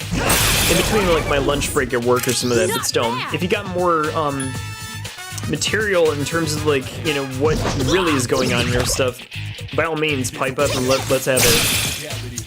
I think Cold Steel 2 took me about 165 and I didn't do everything. Dude, no, for real. I literally put 200 hours of my life into that game. And I loved it. It was literally one of the coolest games and best realizations for like an end of a saga type of thing and stuff. I loved it. I just ate it up and stuff. Like spending 200 hours in that universe was incredible. It was very well done game. I will say I do have my own complaints, but like my complaints pale in comparison to what the game actually was able to accomplish and pull off, I feel. But then again, I'm also a sucker for good JRPGs, but that's just me. I will say, the part that really got me about Trails of Cold Steel 4 was the fact that there was like 40 playable characters, I'm making it a number, and all of them had to say something whenever they were going to do any big important main story items. It's like, Eustace has got to say something, Maki's has got to say something, Gaius has got to say something, Sarah's got to say something, Alpin's got to say something, Lloyd has got to say something, Ellen's got to say something, and Estelle, Joshua, they all had to pipe in about something, give their 2 cents about like whatever situation that they were getting into. So you had to cycle through a lot of text in the main story for like a lot of those things too, which I think turned off a couple of people just because it always took a long time to like really do anything, but like whenever you did something, it meant something, if that makes sense. My deck for Yu-Gi-Oh! Tournament mixes Time Thieves and Phantom Knights, aka Phantom Thieves. Doc, let's go, dude. Way to be, dude. Way to be. You can't get in legal trouble in a country that doesn't have that law. Yeah, but then again, everybody else who lives here in the United States of America who has to deal with copyright law, we can't. Translators work hard in that, harder than a lot of people, I think. Dude, they do. And no, for real. For a lot of those games, they have tight deadlines. I mean, like, really tight deadlines. If you know, it's like, I gotta release this game, I'm picking a date, June 15th, 2023. You better have your translations done on time and stuff, because we have a deadline to meet, and if we have to push this game back, we have to push it back, but then it's like lost revenue or some of that, but still. Made my hyperfixation with Trails, but I did my own dialogue reading. Well, that's another thing too, is that, for me at least, I didn't mind it as much. Why? Because, hey, guess what? I was invested in this story to begin with. The people who really had a problem with it are those who started at Trails of Cold Steel 3 and then did 4, but didn't bother doing 1 or 2 or any of the other games beforehand and stuff. If you were invested in the story, you didn't mind the dialogue. Like, I didn't mind it like that much myself. But like, those people who minded it were those who like started at Trails of Cold Steel 3 because it was like the modern one. And I'm like, dude, no, you shouldn't start at 3. You should start at 1. If you're gonna start at Cold Steel, You used to start at 1, then do 2, then do 3, then do 4. But for me, if somebody wanted to get into this series, I would highly recommend going into the first game, Trails in the Sky. Just doing that, and just set yourself up with the rest of the timeline, just because like it is so worth it, I think. But it builds on itself and everything, but that's just me. Shit, let's maybe try to get that thing, I guess. There we go. I think a good compromise of those companies would be something like Sega did with Sonic Mania. It was basically a fan game it licensed. Well, here's the thing is they were actually translating, the mainline games. That's the problem. So it wasn't like a fan-made game necessarily, it's a fan-made translation of the mainline game, which they hadn't bothered translating into English. Why? Because there's literally 2 books worth of text to get through, and it takes a long time to do that. But these people actually did take the time to actually do that. That's the problem. That's the problem they all ran into, is that they literally were the team that took hundreds of hours to actually do it. But still, fun times. I'm talking about, I might replay the Cold Steel series after Soul Hackers. Dude, do it, dude. Like, for real. Playing Cold Steel 1 again was such a pleasure for me. And after you've played through the series, like 1 through 4, and you learn about what the story really, like, means and everything, going back and replaying the series has a lot more, like, weight, I think. Especially when you consider, like, how everything ended up after 4. So you kind of understand, like, a lot of more of, like, what's happening in the Erebonian Empire and why things have happened and everything, so you can add that kind of context to it. Which makes the replay that much more, like, fun to actually do again and stuff, but still. I won't lose. There's one enemy left. Last one. If I remember, Cold Steel 4 and more text on all the hair. Yes. Good. No, Ratchet. It had more text, like more words, than all 7 Harry Potter books combined. It's ridiculous, but it's entirely true. I think, like, there's just under 1 million words in the Harry Potter series. Just under, like, 1 million words or whatever. Or somebody. Somebody with a Google machine, how many words are in the Harry Potter series? I think there's like 1 million words in it. Or just shy of 1 million words. It's like 900 something or 900,000 or whatever. But Cold Steel 4 has more than that. Which is ridiculous to me, but still. Funny the ones that I cared the least. Croneusis grew me the further I got into the games. Dude. I knew Crow was gonna be a badass as much as he was and everything, but like Eustace really grew on me. Especially more so in Cold Steel 2 and everything. Dude, that guy was a permanent party member in my rotation just because of Noble Command and like the Platinum Shield type combination and stuff. And no, for real, combine him, Noble Command, with Reen and Emma, you'll never lose any one of the battles. Have Fee up front and stuff with as much evasion as you can give her, and you'll never lose. Yo, Daiko! No, okay, so it is just above 1 million words, but yeah, Cold Steel 4 is more than 1 million words. Trust me on that one. It's crazy. Derek, Senpai, what's going on, dude? Welcome.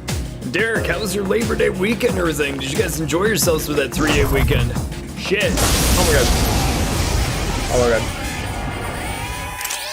There are 3 enemies. And why is the coffee always gone? Alright. We also need to get into the story of this game too, so I think that once we finish this battle, I'm just gonna warp back to the beginning and just go into town and start working on social links, because we've been in for about an hour. Another enemy defeated. Again. Shit. It was exhausting. Wait, your Labor Day was exhausting? How so? Now I can understand too if you took the time to do like chores and stuff like that at home. That could be exhausting because I can sense I know your that when I was living with determination. my parents and stuff, there'd be like a laundry list of like, okay, we have a 3-day weekend. Guess what we're doing? We're cleaning out the garage, or we're doing a bunch of different stuff. Or like, let's do spring cleaning, but in the fall and stuff. And they found something for us to do. Like, let's just say that. But still, I mean, not that it's not a bad thing. I mean, chores are fine. But like, yeah, I could see how it'd be exhausting. But still, I never liked the friend that falls into the dark side trope. Well, I mean, I could see how that could be like a tired old trope in the very like end of it and stuff, because if you see too many of those and everything, like it eventually just, yeah, that shit gets old after a while. But still, it's like, I don't know, should I like go for it or something like that? Because like, yeah, no, for real. Well, one thing I also, okay, maybe this is just me too, and maybe you guys don't have the same complaint too, but nobody dies in the Trails series. I mean, there are a couple people who do die. But in terms of Cold Steel, nobody dies. They like come back. They come back as like some kind of threat or some of that. I Oh, sense death. shit. Shit. Run! Nobody dies. Nobody dies in Cold Steel. That's my thing. I thought. Okay, spoiler but not spoiler, I guess, or something. I thought Olivier was dead. I thought he was dead and stuff, and I would have been cool if he was dead, but I mean, I would have mourned him, but like, damn it, man. There's no, like, nobody dies. That's my problem. I didn't mind no deaths. Like, no major characters die. Right! No, I mean, no major characters die and stuff, and like, that kind of was a small problem for me, just because, like, there's no like need to worry about them or anything like that. But people die in this game. People die in this game. Shinjiro is gone, dude. Like, for real. Like, but there's a little bit more desperation, or it means much more to the characters when you see somebody die and not come back, like, ever. So that way you know that you have to treasure a lot of those friendships, which is why I think that when you play Danganronpa, it means that much more. When you take a look at a lot of your interactions with a lot of the rest of the characters, because if you're playing it for the first time, you have no idea who's going to die next. So you really have to like take the time to appreciate a lot of the more characters, more so as you go through the game. If that makes sense. I didn't mind the no deaths, though I'm glad an Olivia survived. Well, when was he gonna marry Shara and stuff? Like, for real. Like, if they were gonna kill Olivier, they would have had to have killed Shara as well, just because. Or she would have been like depressed for the rest of her life or something like that, like, for real. And what was Estelle and Joshua gonna do if he died? Like, for real. But still. They did find ways also to pit many of the main characters against each other for no reason, and then all of a sudden, like, as soon as our team beats their character, it's like, oh, okay. You know, it turns out I was an asshole all along. I'm gonna follow you guys now and stuff. It's like, well, okay. Well, Captain Claire, I know we've been friends and we've been enemies and we've been frenemies and everything like that for like 4 games, but like, can you decide whether you're not in the forces of good or evil, or maybe we were wrong the entire time? Maybe you were good like all this entire time, but I don't know. Still trying to figure her out and stuff, but still. I see what you mean, because actually seeing them die and connecting with those people is more of an impact. Well, no, that's exactly my point, is that like in this game, you know that people can die and they don't. If they do die, they don't come back. There is no, we resurrected them because the power of anime is awesome and we have ways that we can resurrect it. No, when people die in here, they die.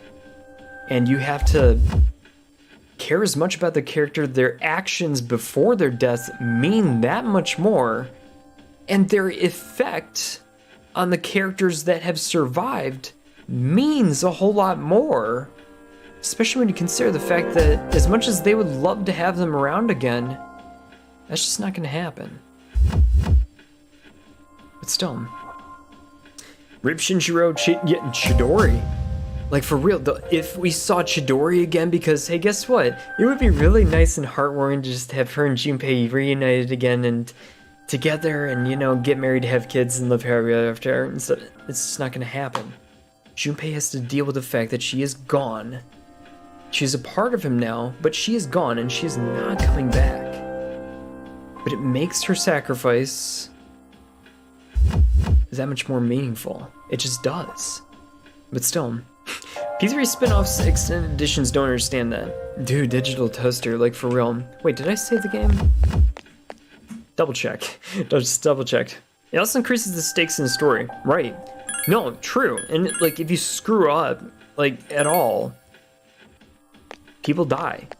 That's another reason why I think that Fire Emblem games also have found like big success with a lot of the kind of classic mode and stuff, because like you have to appreciate the characters that you do put time and effort into getting to know and also leveling up, but also know that there may be a mission of some kind or a chapter you get into where there will have to be a sacrifice. You can't get past it without somebody dying. If they die, reset. YOLO, no, for real, dude, seriously. That reminds me, I need to play 3 Hopes. Dude, you should. It's a great game, dude. Open your textbooks for today's lesson on and correct use of the plural form. These can trip up a lot of people. S.E.E.S and I.E.S are the most common forms. Got it? However, there are some irregular plural forms too. You seem confused, Junpei. Do you know which one following is correct? You mean me, ma'am? Shit, I wasn't listening at all, man. She said, Makoto, do you know the answer? Sheeps, mooses, cacti. Let's go with cacti. Oh, so you were listening. You got a funny way of showing it, though. Funny way? Yeah, I guess so. Hey, thanks, man, seriously. You hear classmates whispering. Yeah, Makoto helped Junpei out. He's a really nice guy, isn't he? You became slightly more popular. Your charm has increased. Anyone can die. Yo, Leonardo, let's go, dude. Even in casual Fire Emblem 3 Hopes, it does a good job of reminding us of the realities of war. Dude, it does. Like, for real, the stakes are high, and it's very important to keep this stuff in mind. Because you could screw everything up and not come back from it. So, yeah, no, for real. I gotta play 3 Hopes again, but I just have too many things going on. I literally have too many things going on, because I know that, like, once you start, you're gonna be, like, either sucked in or you're gonna give up, like, a couple hours into it because you got too many other things happening at the same time, but still, that's just where I'm at. That's one of the things I love but I don't like about JRPGs is they take a very long time to beat, but the satisfaction you get from all these things is, like, top tier. One time, Junpei and Makoto tried to get married, and then Junpei wanted to be divorced and remarry Chidori. Oh my god. Let's see. Get over here. I think, well, okay. First things first, let's stop by the mall to see if we can do some shopping. Just if there's, like, I don't know, any new weapons or just anything else in general we need to actually get. Maybe even some new armor. Not that much, kid, but you should be able to find what you need.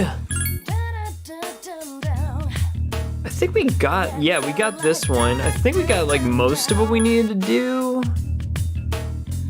I think I gave that to, what's her name? Mitsuru. Stop. I know for a fact that Yukari's got that on her. Dude, I didn't give that to Ken yet. I don't need an axe. I already got a big one. Dude, we already got that one on everybody, but still. Maximus Sniper. Do I have that one? I'm gonna get it just in case. I got a shit ton of money anyway, so if anything, we should be fine. No! No! No! Don't spend on another one. Shadowrens, I don't know if the dog has this, but I'm just gonna buy one just in case, I guess. Fist number? You know, I'm gonna welcome Aegis back with a shit ton of really good armor, so if anything, we're good with that. Final armor? Damn, dude. Demon mail?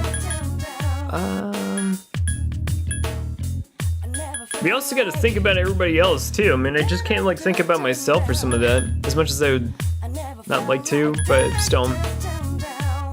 The damn dog suit. Is there anything else worthy of my time? Sky sundress? One piece dress for I guess. Well, we could get her a dress, I guess. That's another thing too, is like, okay, who has their swimwear? Who doesn't? Summer clothes for Ken, Junpei. Maybe, I guess. No, let's get the dress for Aigis. When she comes back, she's gonna have a shit ton of good stuff.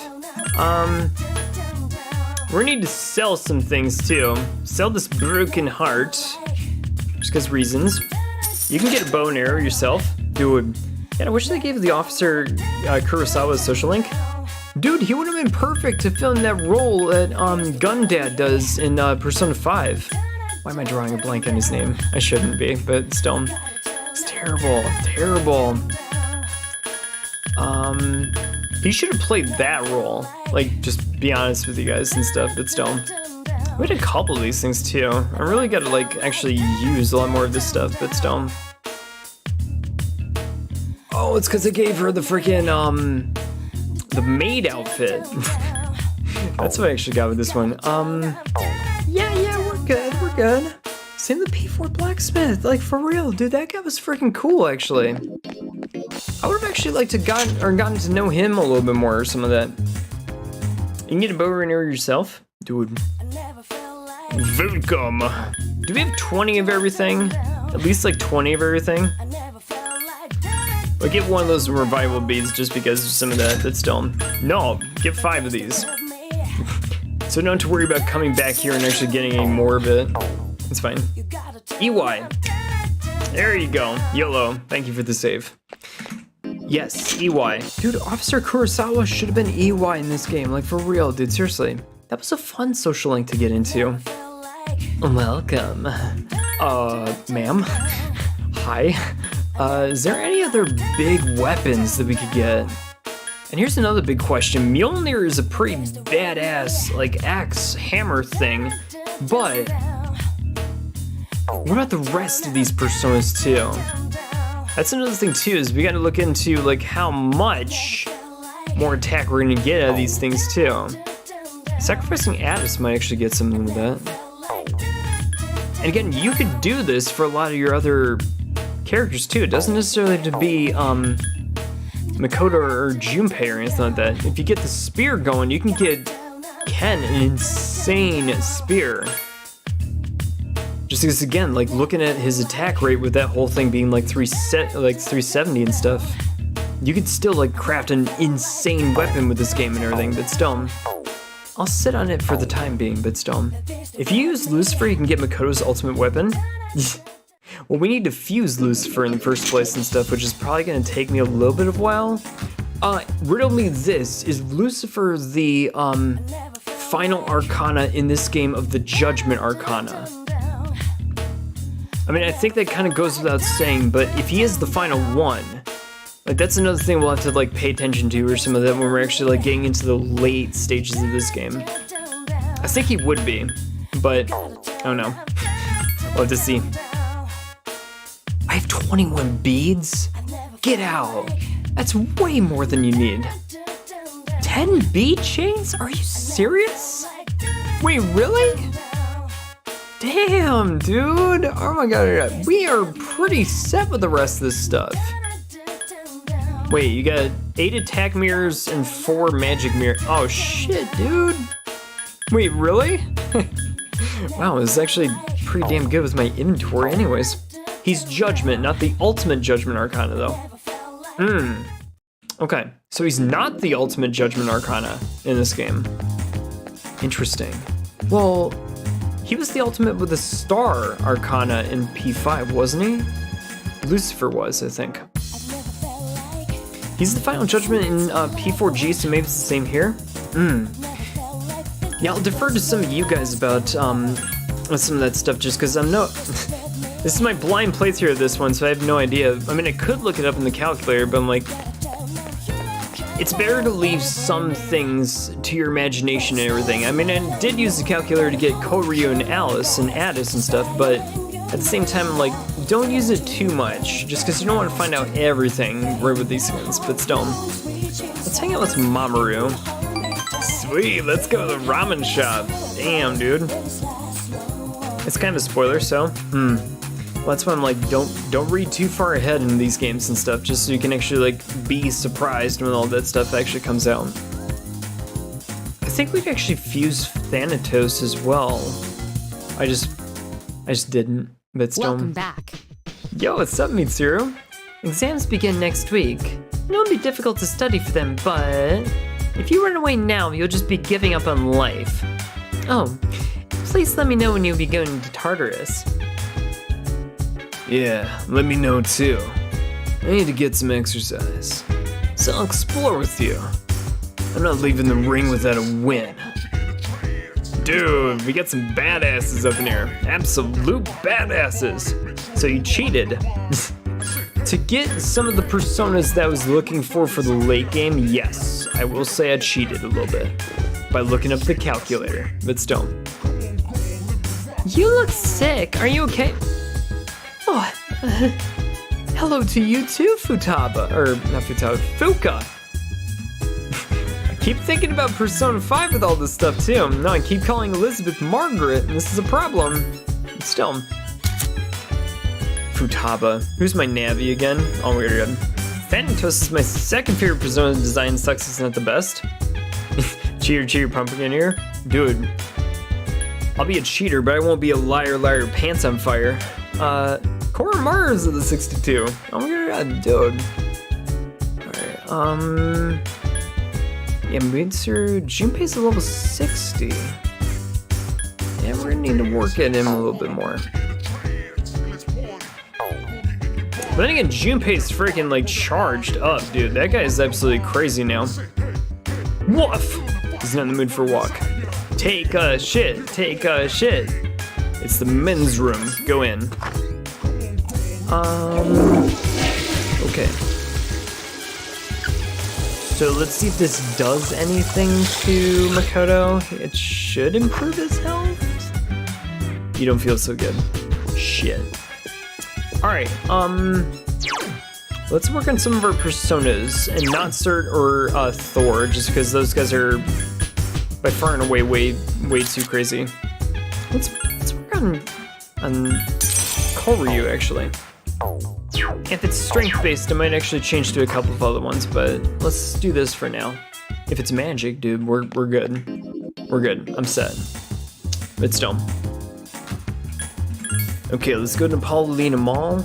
And actually, I think we could also, we can turn that Daring Gigas request to Elizabeth.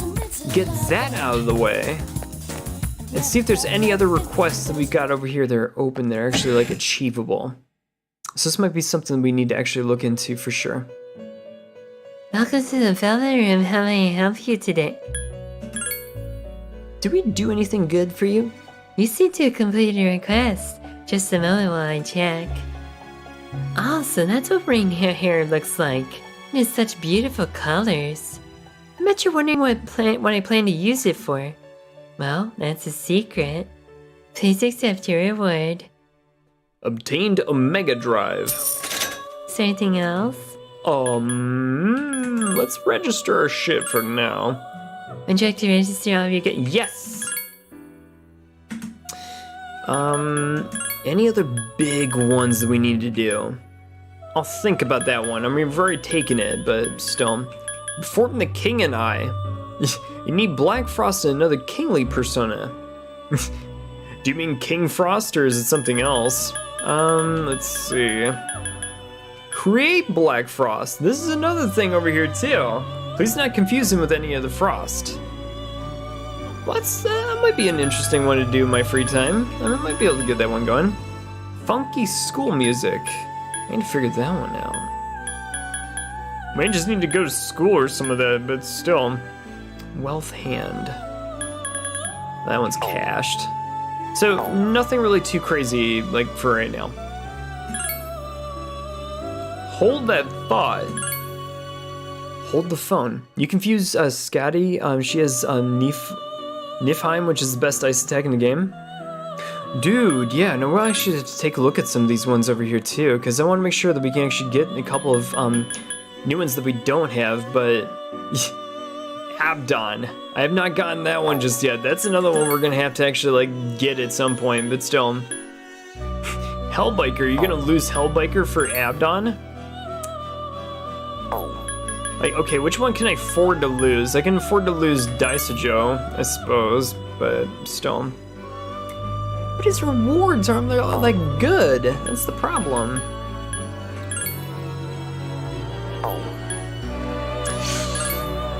We're to think about our choices, ladies and gentlemen. Think about our choices for sure. Well, I kind of need Raphael to like get in good with oh, what's her name? I should know this. Yukari.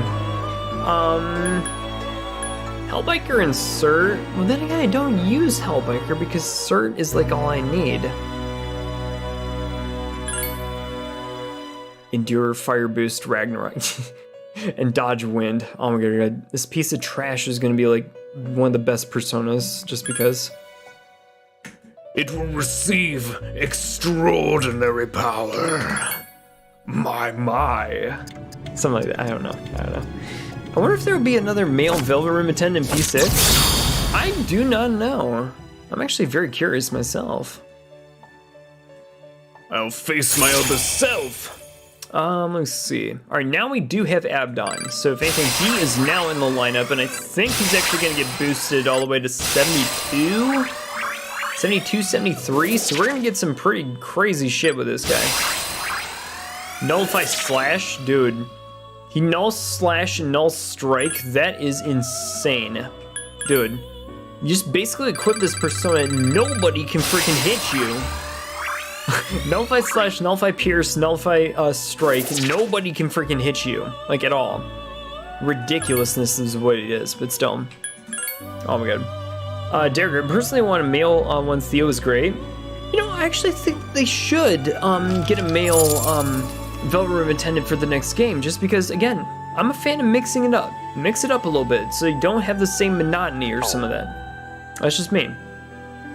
You can't just annoy and let RNG choose for you. Yeah. Let's get Cert back. That's one that I want to make sure is part of the permanent lineup for sure. Just because with 70 magic, with fire, this guy's damn near invincible for right now, but still. We do now have Abdon. Wait, I gotta register that guy, don't I? Yeah. Oh shit. Don't be too trigger happy with this. What do you want me to register? Please accept your reward. Dude, Abdon, if you got that guy equipped and you're going up against a physical attacker, nobody can hit you. Nobody can hit you at all. That's just ridiculous.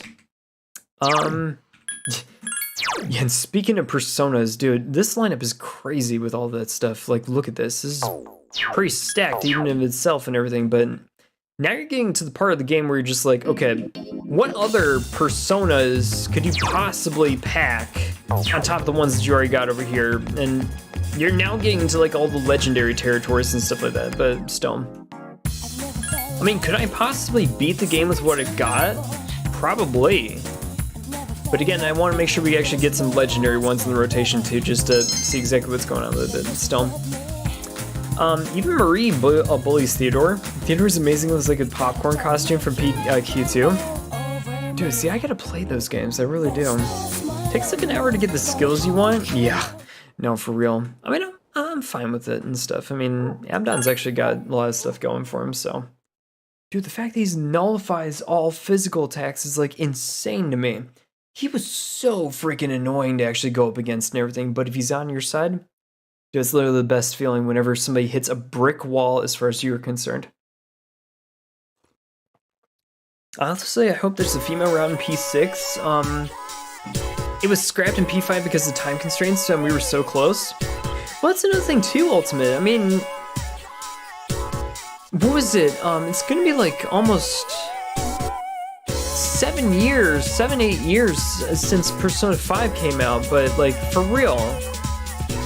The only reason why it can take that long to actually do another Persona game is because of the writing. You have to write like so many different things if you're gonna do a male and female protagonist or a switch or some of that. But still,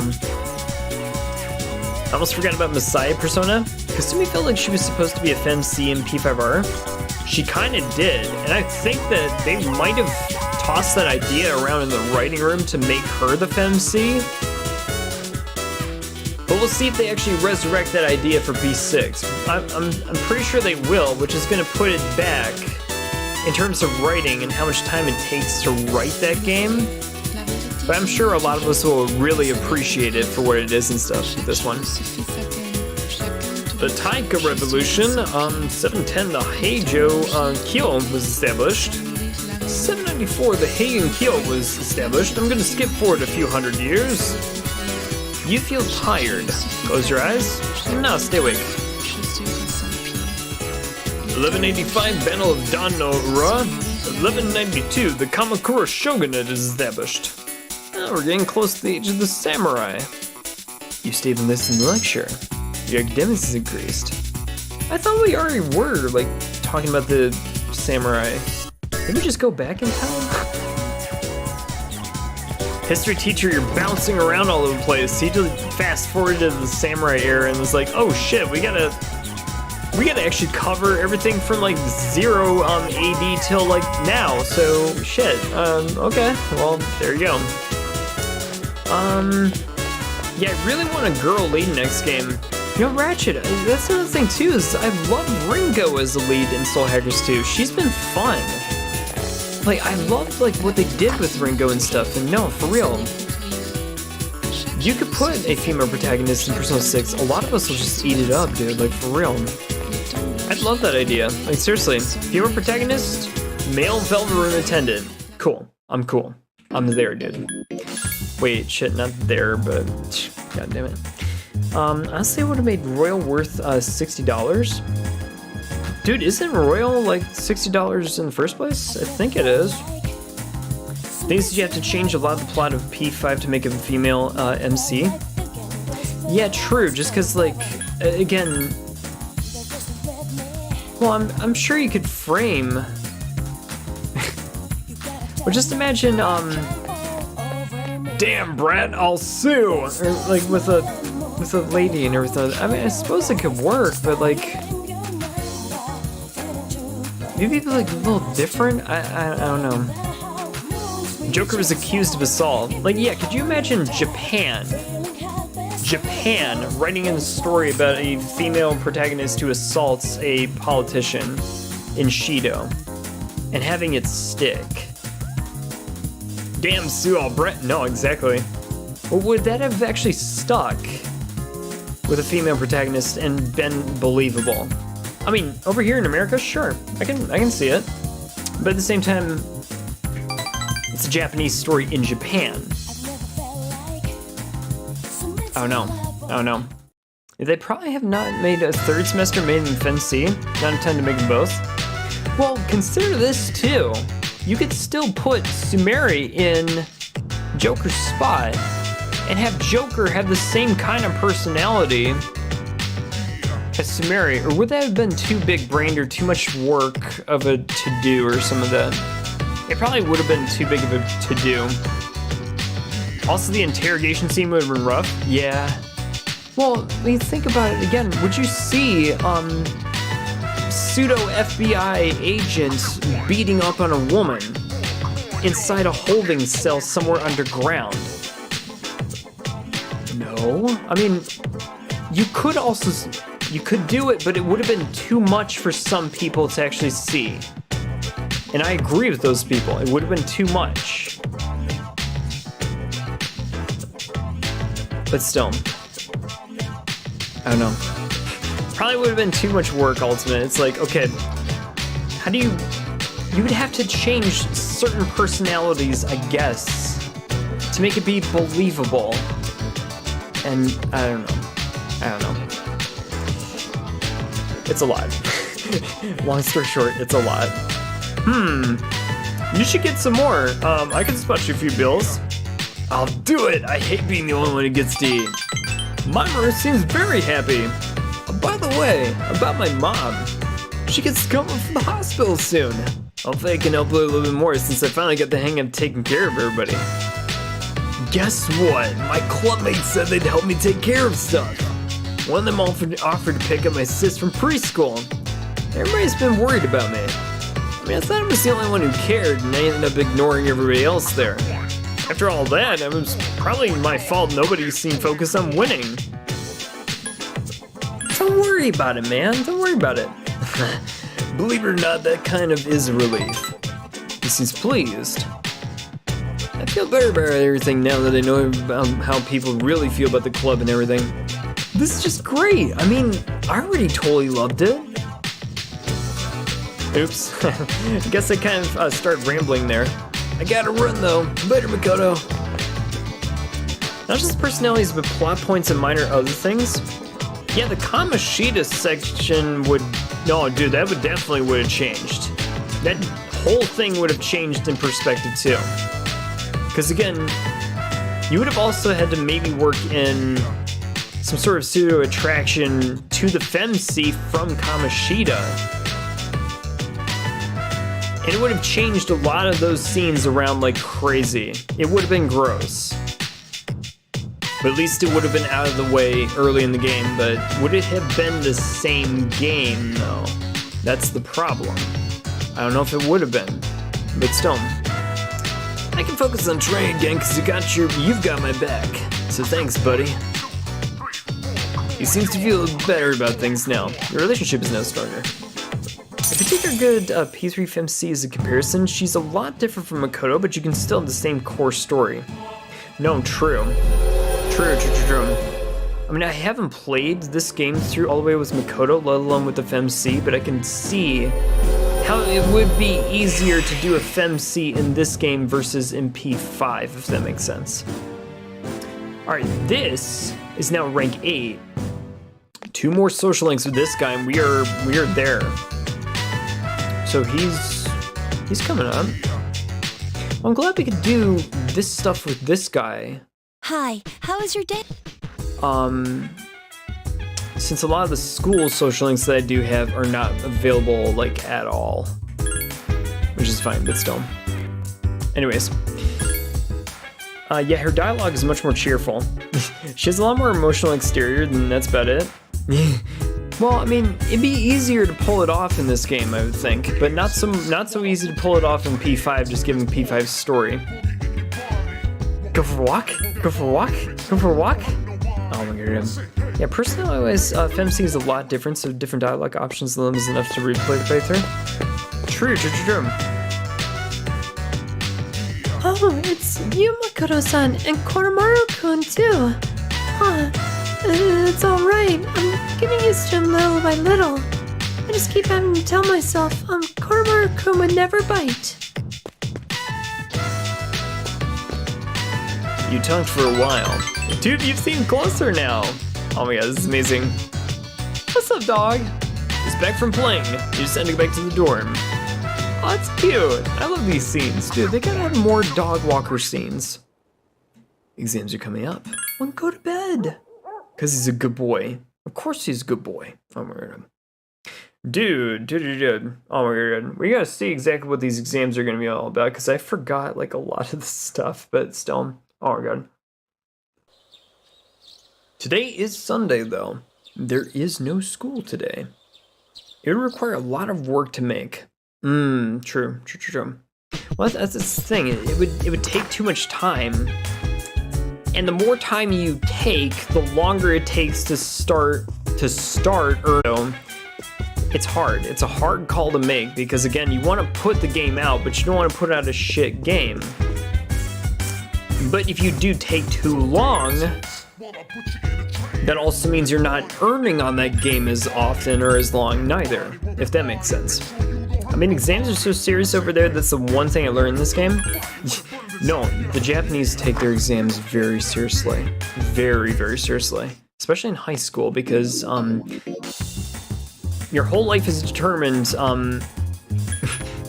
if you're going to university in Japan and stuff, or if it's something else that's going on or some of that, but still, you have a lot of life determinants happen in high school. especially more so in Japan, but still. But also I get to date Ryuji, so I still want it.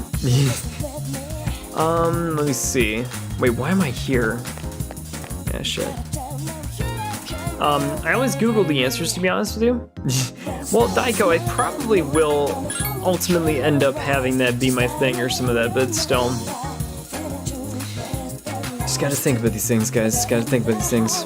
I mean, realistically, I should be playing this game enough and often enough to where I can remember the answers like I did, but even P5 had that network system that you can actually, like, lean on when you needed to.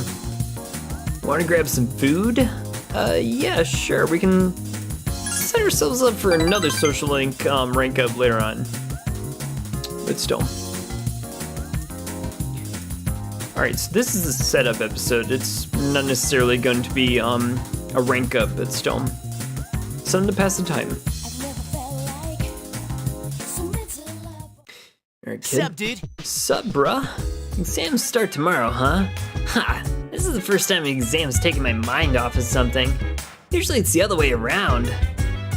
I know, the world is gonna come to an end in like a couple of weeks, and we're like literally just worried about studying for exams. How can any of you people think? I don't know, guys, I don't know. We have what it takes to actually pass these exams? How you guys feeling? Dude, I'm serious trouble. I haven't studied at all for these exams. Have you? Heck yeah! What? Aw, man, you're hanging me out to dry? We're buddies, we should fail together. That's not how the world works, Junpei. Yeah, Mitsuru told us that we shouldn't worry about Nix. She said we should just try to act like everything is normal. So that's exactly what Junpei's doing by not studying for the exams. But you should do okay on the exams, right? Of course! Well, good. Keep up the good work then.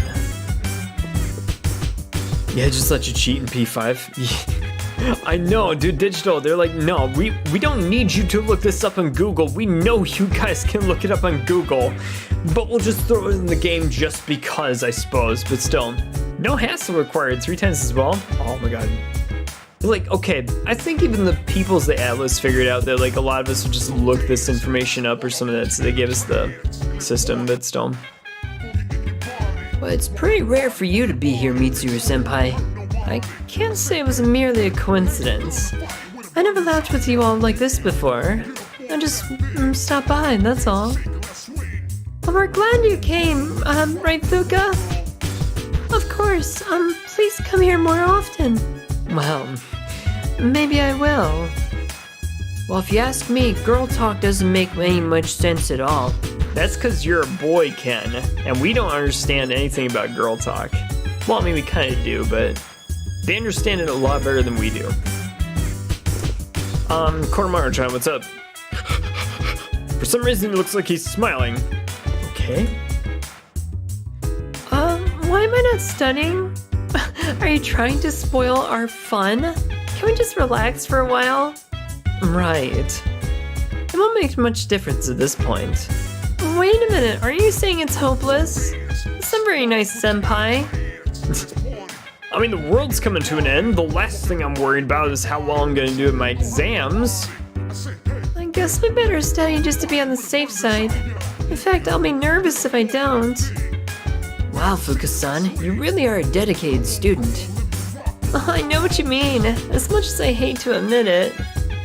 That's fine. It's probably for the best. In fact, getting back to your routine might help you think more clearly.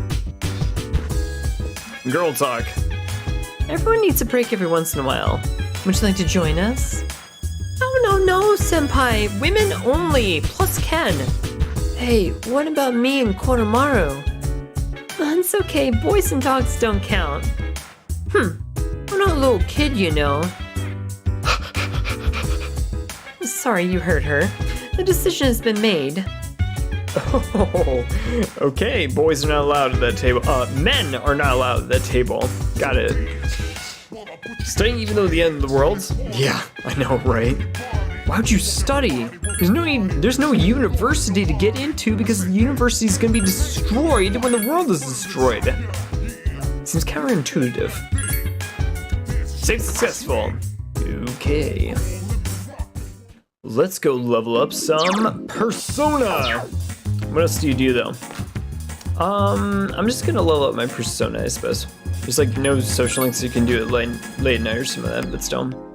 I mean, if the university is destroyed, what's the point? I'd be playing all the games, I'd be listening to all the TV shows, See, my whole thing is if I knew the world was gonna end tomorrow, I'd be very disappointed if I didn't finish a show or a game or something. As petty as that sounds or something like that, I'm like, shit.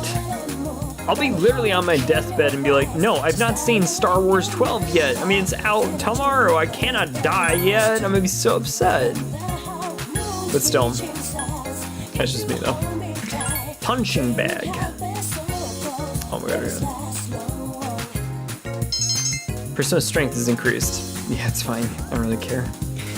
Oh my god. Exams are coming up. Go to bed then, kid. It means you feeling good and well rested for this type of thing. So let's see exactly what happens over here as we get into December 14th. I've been watching the P3 stage play. It's great. Dude, I'd be so upset if I did not finish like a series before I died or something like that. I'd be like, if there is an afterlife, please let me like watch whatever they came up with afterwards. This question seems familiar. 1 year did the Battle of Dan no Ura begin? I think it's 794, but let's check this information. Persona 3 FES exams.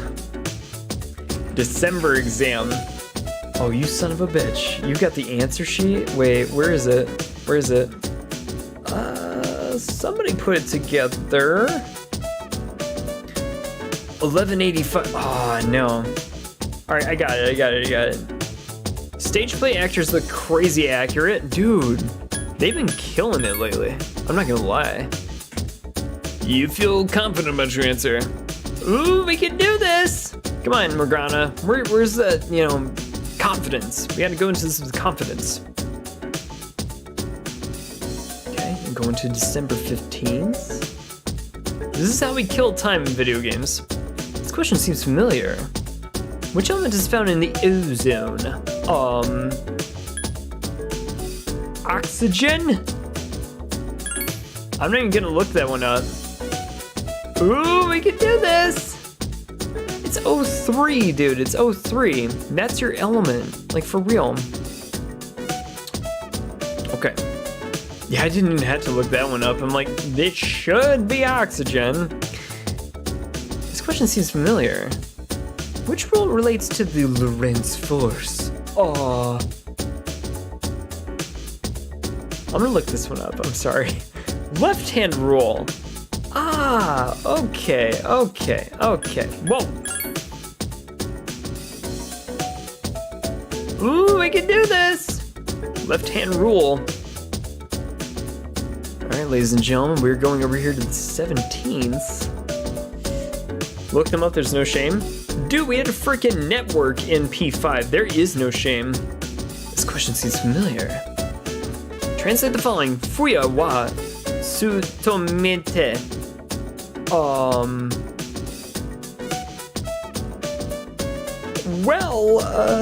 Winter mornings are pleasant. Really? Oh man. Winter mornings are pleasant. You feel confident about your answer. Okay. You're such a Junpei. Hey, man, quick. I didn't do jack shit about studying. Could you tell me the answer? Fine. This question seems familiar. What is the plural formed? Which plural is formed correctly? Sheep's indexes, mooses, cacti. We just covered that. I don't look them up in my first playthrough, but after that, yeah, I cheated and everything else. Dude, digital, like for real, if you're doing like a New Game Plus type of thing, there is no reason not to look up all the answers. The reason why is because if you're going through New Game Plus, you want to cover everything. You want to cover all the stuff that you didn't cover for your first playthrough. For me, I'm just like, okay, I know this playthrough is going to be probably the only one, aside from maybe P3 Portable, that we're going to put on this YouTube channel. So, if anything, I also like to give you guys a little extra by getting some of the stuff done that we normally wouldn't if I was doing this as a totally like just organic blind playthrough. Because they have a best answer. No, yeah, even for social links and everything. Questions are just too easy and your pen won't stop moving. It is Saturday, but I think we got this on lockdown. I need a reminder to actually go talk to Mitsuru about my stuff. Hey, Yukari! Hey, Makoto-kun. Are you walking back by yourself? I'll come with you. It seems Yukari wants to come with you. Ah, here we go. Yes, let's do it. Great, let's go somewhere. Yukari seems excited. Okay. You spent some time with Yukari, your bond seems to be growing. It's getting dark out, you just had to go back to the dorm. Oh, man. I think we're rank 8 with her or something like that, but still, we gotta work it. Welcome back. No rank up? I know. After exams were finished, I went for a walk around town. The number of lost is increasing. I saw them everywhere that I looked. Perhaps this has to do with the fall. We have to do something. Yes, I agree. We must continue going into Tartarus until the very end. Whether our opponent is a shadow or whether it is fate, we will need to be strong in order to win. I agree. What we do? Save the game and save often. Shit. Yeah, social link getting pretty tedious without it. P3 is especially hard to max out without a guide. Dude, that's my thing too, because like, we have maxed out our fair share of social links, but like, we still have a ways to go with a lot of them. As it stands right now, I have no idea if we're gonna rank up with Fuka Mitsuru in the very end of this one. I'm trying to max out Yukari, just to get that one done, and we're fast approaching Christmas, people, so if anything, that has got to be the one that we have to concentrate on. Honey Nut Chihiro just got re-reversed, so she's back to normal, but she's gonna kill me when she sees me with Yukari. Music Club is on reverse? I didn't know that was a thing. It's probably because I never hang out with a kid or something. He's like, I hate you now. I'm like, fine. Yuko hates me. Bebe likes me. Gotta fish out Bebe. Like, for real, one more scene, kid.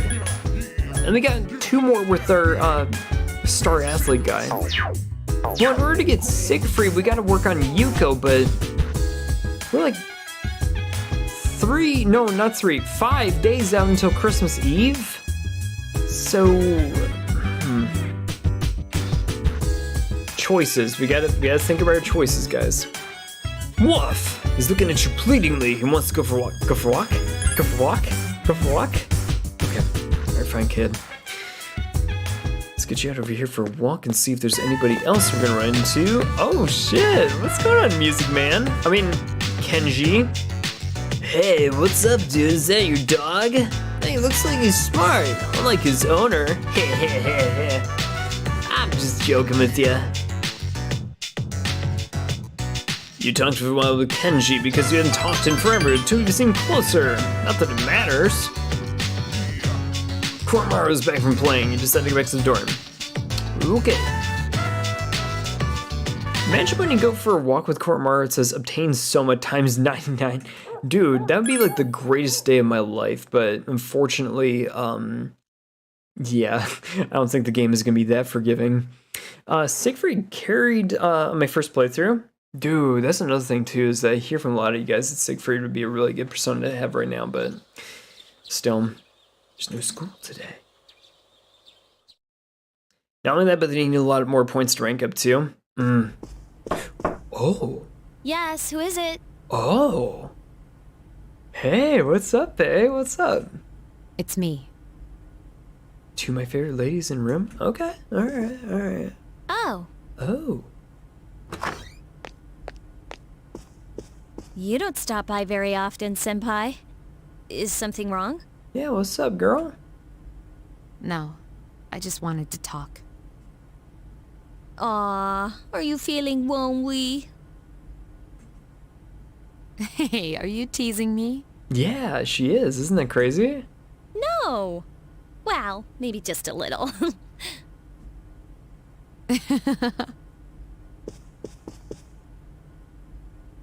I wonder what this Nyx is like. I don't know. Let's find out. Hey, do you think it's inside Tartarus? I have no idea. I have no idea. Jinx, buy me a beer, Mitsuru. Oh, by the way, I've made my decision. Really? I want to fight to the end. It's better than doing nothing. That's why you're here, isn't it, Senpai? To talk about our decision? I guess it is.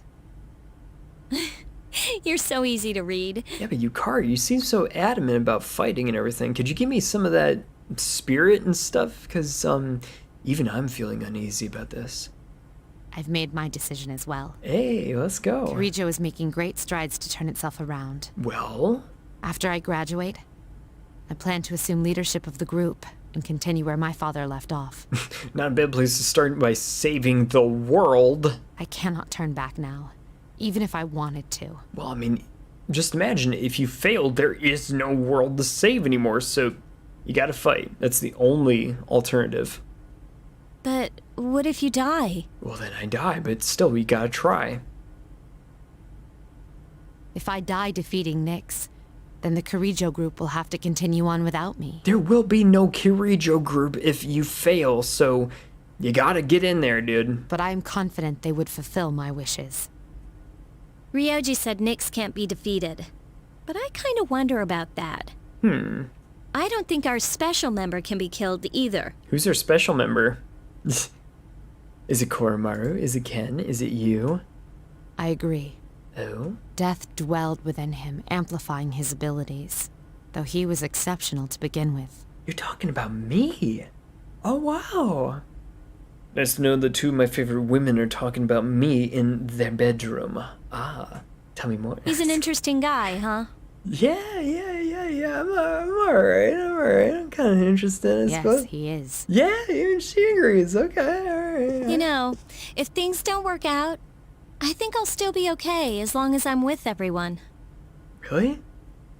Honestly, it doesn't matter whether or not we die. It does. Yukari, we're gonna live, and we're gonna win. So that's exactly what's gonna happen, and we are gonna live happily ever after, you and All I. that matters is that we're proud of how we lived. That is true. And I'd be proud if we decided to fight Nyx. It's the only decision, in my opinion. Does your decision have anything to do with your father? Obviously it does, I would think. A little. But it's more about me and how I feel. That's what's called good writing and maturity. I understand. Oh my god. Senpai, when we were in Kyoto, you asked me to stand by your side. Do you remember? Yes, I remember. We will fight together, Yukari. Together. Do they have a fusion spell between the two of them? Because that would be freaking awesome. I know they did that thing in Persona 4 with all the different fusion spells between the cast members, but still. Ah, no. A guy could hope, I guess. Dude, Chie and Yukiko's fusion spell was pretty freaking awesome. I'm not gonna lie, but still. If you think I will die, then you shouldn't be fighting. Character growth. Digital, exactly, dude. That's what character growth is all about. It's been a while since Ryoji disappeared. I wonder what he's doing. Maybe he's cursing fate. Why does he even care about life on Earth? I don't really want to think about it. No matter what we do, we can't stop it from happening. It's just not fair, man. Aww. I wish I could forget about it too. The day will come. We have to decide our answer by then. Woof! He seems to be even braver than usual. Damn it! Why don't those Strega dumbasses make a move? They better hurry up so I can crush them. I agree. I won't forgive them for what happened to Shinji and Chidori. Yeah, he agrees with us too. Dude, that's freaking awesome. You gotta talk to the characters in between all these scenes. You don't have to, but you should. Just because you get like little bits of story that brilliantly gets worked into these games like that. Wait, dude, like this little girl putting up a little Christmas tree and stuff like that. Oh my god, that's so freaking cute. Yo, Fuka, what you got there, girl? Here's the Christmas tree. Koto-kun, do you think that what do you think the true meaning of Christmas is? Joy to the world, peace on earth, consumerism. Well, I'm not gonna say that answer just because that would, no, never mind. Joy to the world. Yeah, I agree. Christmas spirit should put a smile on everyone's face. So let's be happy. I agree, Fuka. I agree. Starting some weird looking dudes. Personas? Yes, yes they do. Nope, but only P4G got those? Oh man. So that's missed opportunities, I think. Missed opportunity. Well, I will say that in P5 Royal, they did have those Showtime events, which kind of acted as those like fusion spells, if you could call them spells, but they had like fusion event things between characters, I guess. Is really what you maybe be able to call them or some of that, but Showtime events in P5R was that kind of stand-in. But that's my thing, do more of those. I like those scenes, those are fun. That's just me though. Hey, what's up, my man? You wanna run again? Wanna grab some food? Sure. Sweet, let's go to the ramen shop. Mamoru seems excited. What's the one between Aki and Ken and Kanamitsu or an Akari? Dude, they should get more of those. So the big meet was yesterday. And you won, and you lost, and you won. What kind of question is that? Has an enormous grin. I got first place, of course. Act surprised. Do a victory celebration. Hell yeah, dude. Ah, jeez, who do you think I am? Well, anyways, thanks. He seems happy. This means my sport career might be over for real. Makes me feel a little bit empty inside, you know? So what's next for you, man? I'm thinking of finding a job, actually. He's in good spirits. I'm gonna earn enough money to support my family. I think that's my responsibility now. Got one picked out and everything. I mean, my father had connections at a car factory, so I'll apply there. He became silent. The thing is, though, it's pretty far away. Order extra noodles. Come on, man. It's on me. Thank you for his generosity. Come on, man. Eat as much as you want. He seems happy. You really helped me realize a lot of stuff, you know. I always blamed school or my family for everything. I didn't want to face the fact that I was responsible. I really lucked out, you know. If we hadn't met, I'd still be a jerk. I won't forget you, man. I told you about his decision to move and find a new job. Your relationship is now stronger. This game came a little bit later. They probably would add him. Or one between Aegis and Protag. If they were due a remake, they should do it, but I'm not, yeah. Digital, I'm not hoping for a P5 or P3 remake. I'm hoping for P6 instead. Just give me P6. Don't give me a P3 remake. The game is fine as is. A lot of people want a remake with dancing graphics. I mean, I can understand that, but give me P6 instead. Let's see this game remade with those graphics. I'd be really cool, but I don't know, man. Stone. I have to go get started packing. Can't keep putting stuff off. Should grab a bite again after school soon. Who knows how many chances we're gonna have after this. Ramen's too good to pass up anyway, am I right? You and Mamoru talked until the sun went down. Nice. Meanwhile, later that evening... Hi, how was your day? It was great, Fuka. How was your day? I think I still see you with the Christmas tree and stuff, but still. How can I help you? How's everybody feeling? Tell me. So I'm also like in the weird spot, like should I actually make everybody level 62, or do you guys think that we actually have what it takes to take on whatever the game's gonna throw at us with what we got? Anything else I can help you with? Not they need to, but it would be pretty cool. A remake is always good for smaller project in between games, I think. Right, if it wasn't like we were due for Persona 6 sometime soon, like if they weren't gonna do like another Devil Summoner or Soul Hackers game or something else in between, by all means, do it. Throw it up there and see how it goes. If anything, I will pay full price for it and actually play through it and everything, but that's just me. Honestly, people ask for P1 and 2 remake, but I think as long as the PC or PSP versions, I'm fine with that. Yeah. Well, if they put it out in like the Steam store, for instance, for P1 and 2, I'd buy it up and play that shit all day, dude. Like, for real. If they released it right now, I'd just buy it up. Full price. I don't care. I like to pay P1 and 2 just monthly instead of buying for the Vita. Okay. Weird decision, but let's go back to Tartarus and see what we can do about maybe grinding up to 62 for everybody. It's not going to be a big run or something like that, but if we end up like... If we end up having everybody at level 62 across the board, I will be a much more happy man, I think.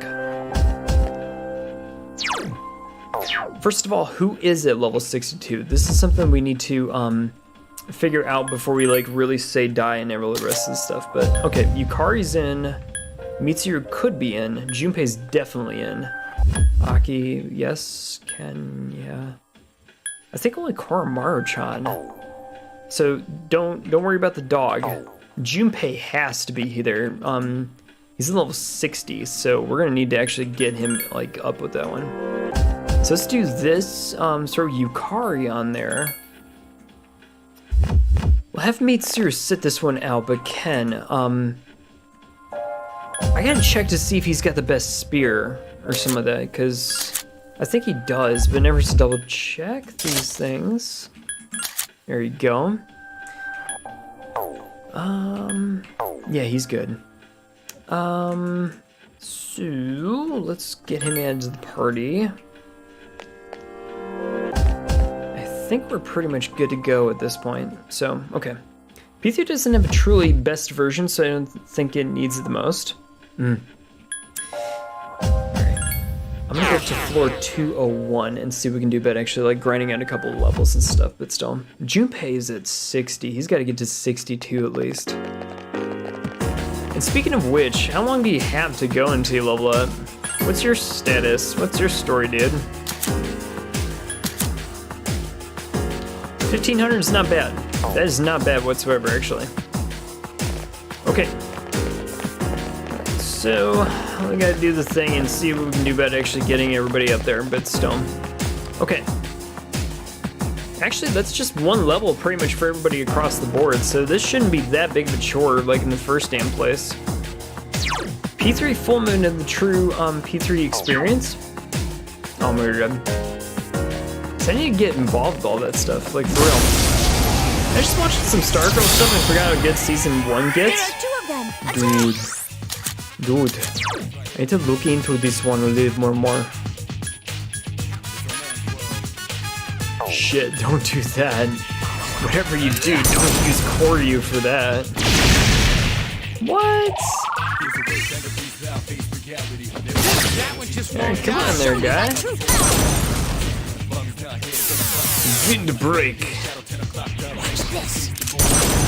Come on, Ken. You got this, kid.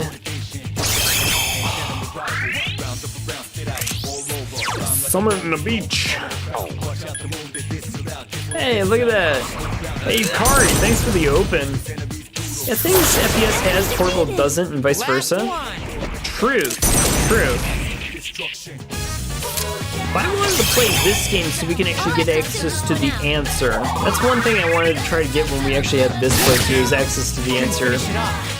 Even if it wasn't like the biggest part of these games and stuff, like for real. I think it would have been worth like seeing it on your own. Good job. Thanks, Fuka. Get the experience points. That's what we're here for. So There you go. Something inside of you has changed. Uriel's leveled up. I've ever seen some guy made a negative video in Stargirl. Junpei is leveled up. Damn, Junpei. Wait, somebody else level up? Oh shit. Wait, Ken, was it you, kid? Yes? What? Oh good. He's a level 62. Alright.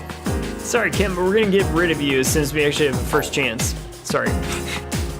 Yukari, where are you at in terms of leveling up and everything? Hey, change my equipment, you can have this back. You can still wear the pink bikini, because that shit is hot. But, let's take a look at where you were at. 5,000? Okay. Are there any good superhero shows?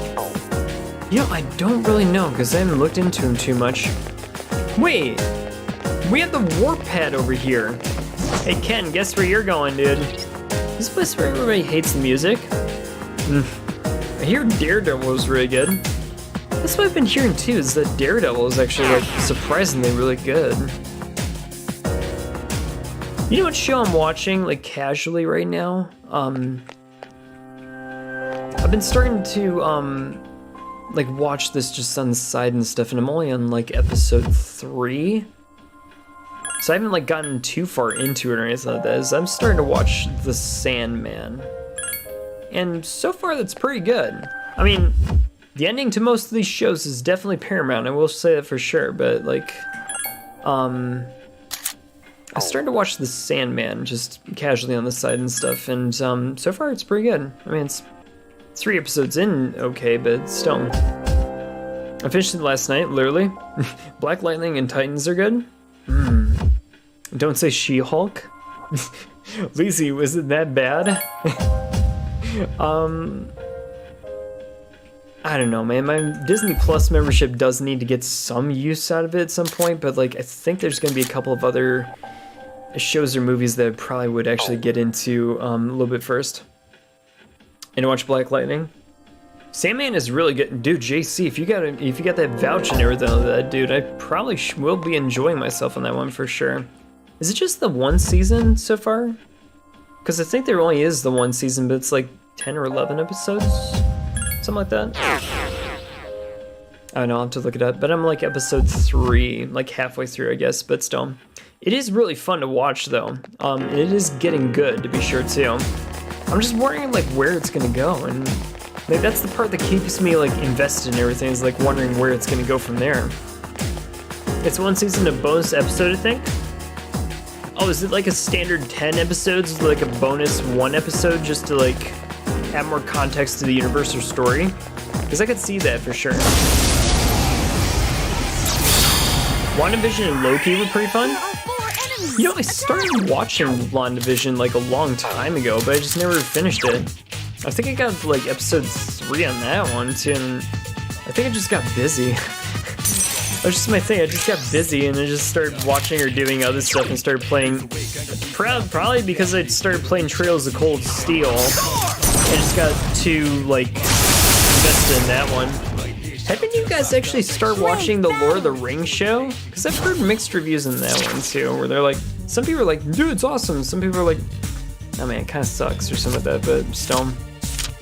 Because there's that one, and then there's also freaking oh, what is it? What's the other new big one that's like out? There's the Lord of the Rings show, and then there's also, oh shit, I'm drawing a blank on it. Men Bad Pandering. Shadow Doug from the last stream deserves a spin-off show. Well, Shadow Doug is actually pretty fun. I'm not gonna lie about that one and stuff. He does have some fun ways of expressing himself, I'll sure. Lazy with the save. House of Dragons. That was the other big show that's out right now. I've heard mixed reviews on that one too. Some people are like, dude, this is awesome. Some people are like, meh. But still. There are 3 of them. Strike first. I've also been tossing around the idea as to whether or not I wanted to start watching Better Call Saul. But I also probably want to rewatch Breaking Bad before I step into that, in that trap or some of that. But still. Stargirl is good, nobody knows this. Oh, House of Dragon, wait until there's more episodes out. Yeah, that's another thing too, is that I probably will watch House of Dragon, but I kind of want to just like binge that in a weekend. Where I'm just like, okay, are all the episodes out? They are? Okay, I'm binging that in the weekend. That's, ordering some food, probably Chipotle Lazy. We're gonna sit down and we're gonna watch like all these episodes and just make a weekend of it or some of that. But still, I can understand where that's coming from. I heard the LTR show had, first episode bad, second episode good. So yeah, those ones are being released in like piecemeal for like one episode at a time, so it still has a chance to like really do some really big stuff to be sure too, but like it hasn't been like fully realized yet, is what I'm hearing. Better Call Saul is reviewed very well. Well, that's another thing too, is that I started watching it, I want to say like years ago for the first season. And I do want to watch the show because I hear it's like really good. But I also want to rewatch Breaking Bad because Breaking Bad's just freaking awesome in general. But again, you get all those context and the details from Breaking Bad going into Better Call Saul. And I probably will just like watch all of that and see like how I want to do that, but still. Sandman was easy for me to get into just because it's like the one season. And there's the 10 episodes anyway in the first place. So I'm like, okay, I can get this done, if you will, maybe in like a week, if I really put my mind to it or some of that. Better Call Saul is on, what, season 6 or something like that? I forget. LTR show is incredibly bad. There's enough time for me to explain all the reasons they ruined it.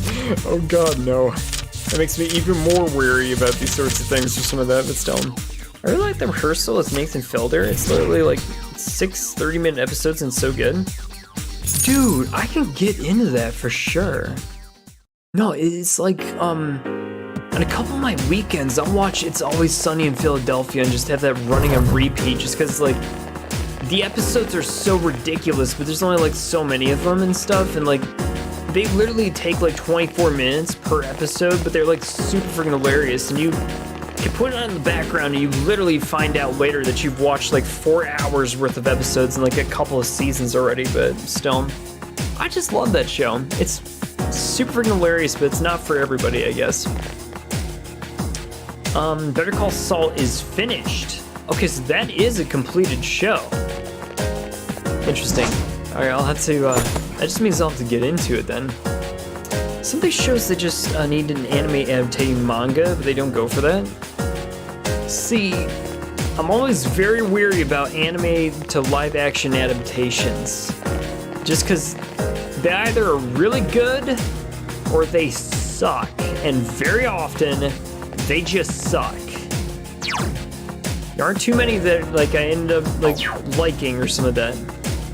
I will say I did enjoy the Cowboy Bebop live action one, but it wasn't really that good, but I enjoyed it. To their credit though, Cowboy Bebop is a very hard story to screw up. They tried to screw it up, but it ended up being pretty damn good. I mean, for what it was pretty damn good. The weakest link though in that show was by far Vicious. He was not scary at all. He's meant to be like a menace, operating in the background, just like totally destroying his enemies. And he was not that guy when I was watching that show. He should have been.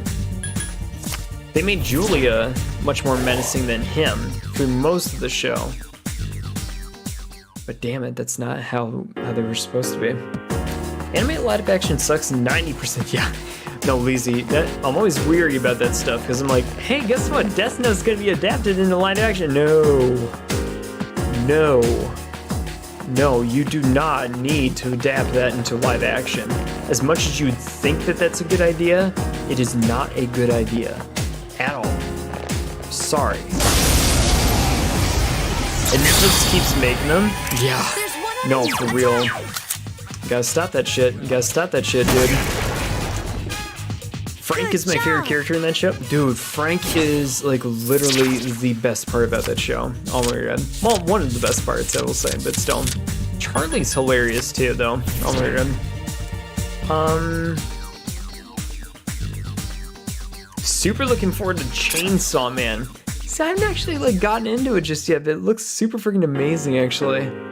I mean, the premise is like over the top and ridiculous, but that's what I like about those animes though. It's supposed to be over the top and ridiculous. Looking forward to the 1,000-year Blood War. Ooh, shit. Now we're talking. Let's go.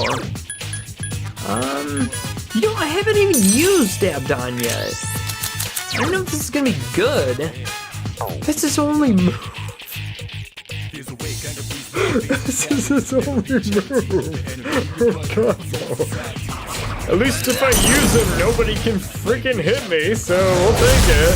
One enemy left. Just one more. That works. Japanese live-action Death Note movies did it better. Dude, but then they would do it better because it's supposed to be better.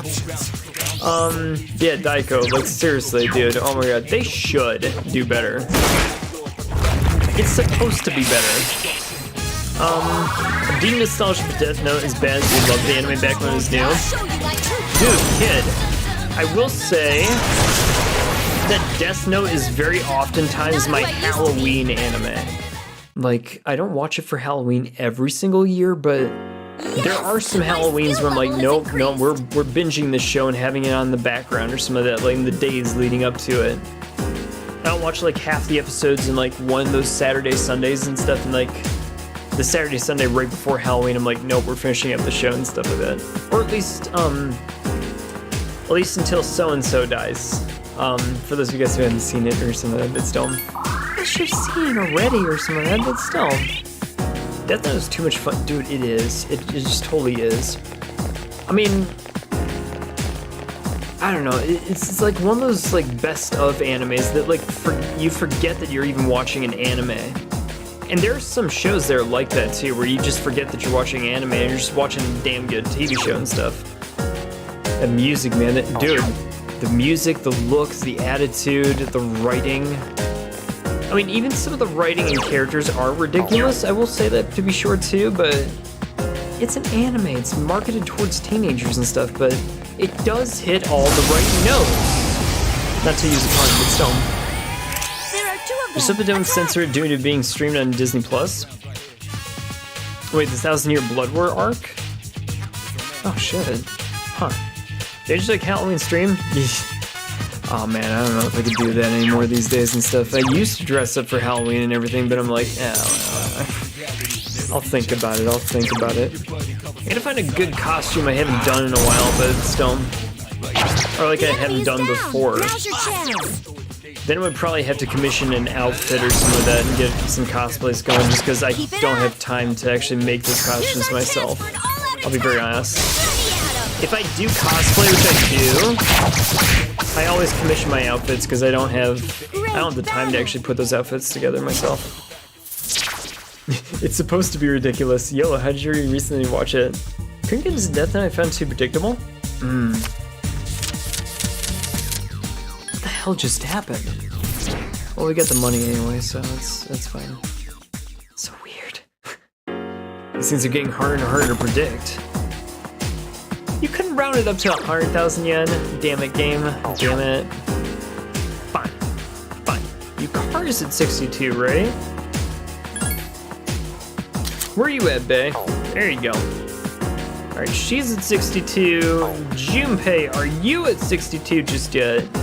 Because you're the guy we're waiting on, I think. 10,000, huh?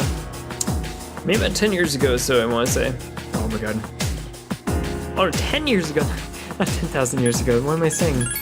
Aki, how close are you? Still has a little ways to go. I do remember a lot of it.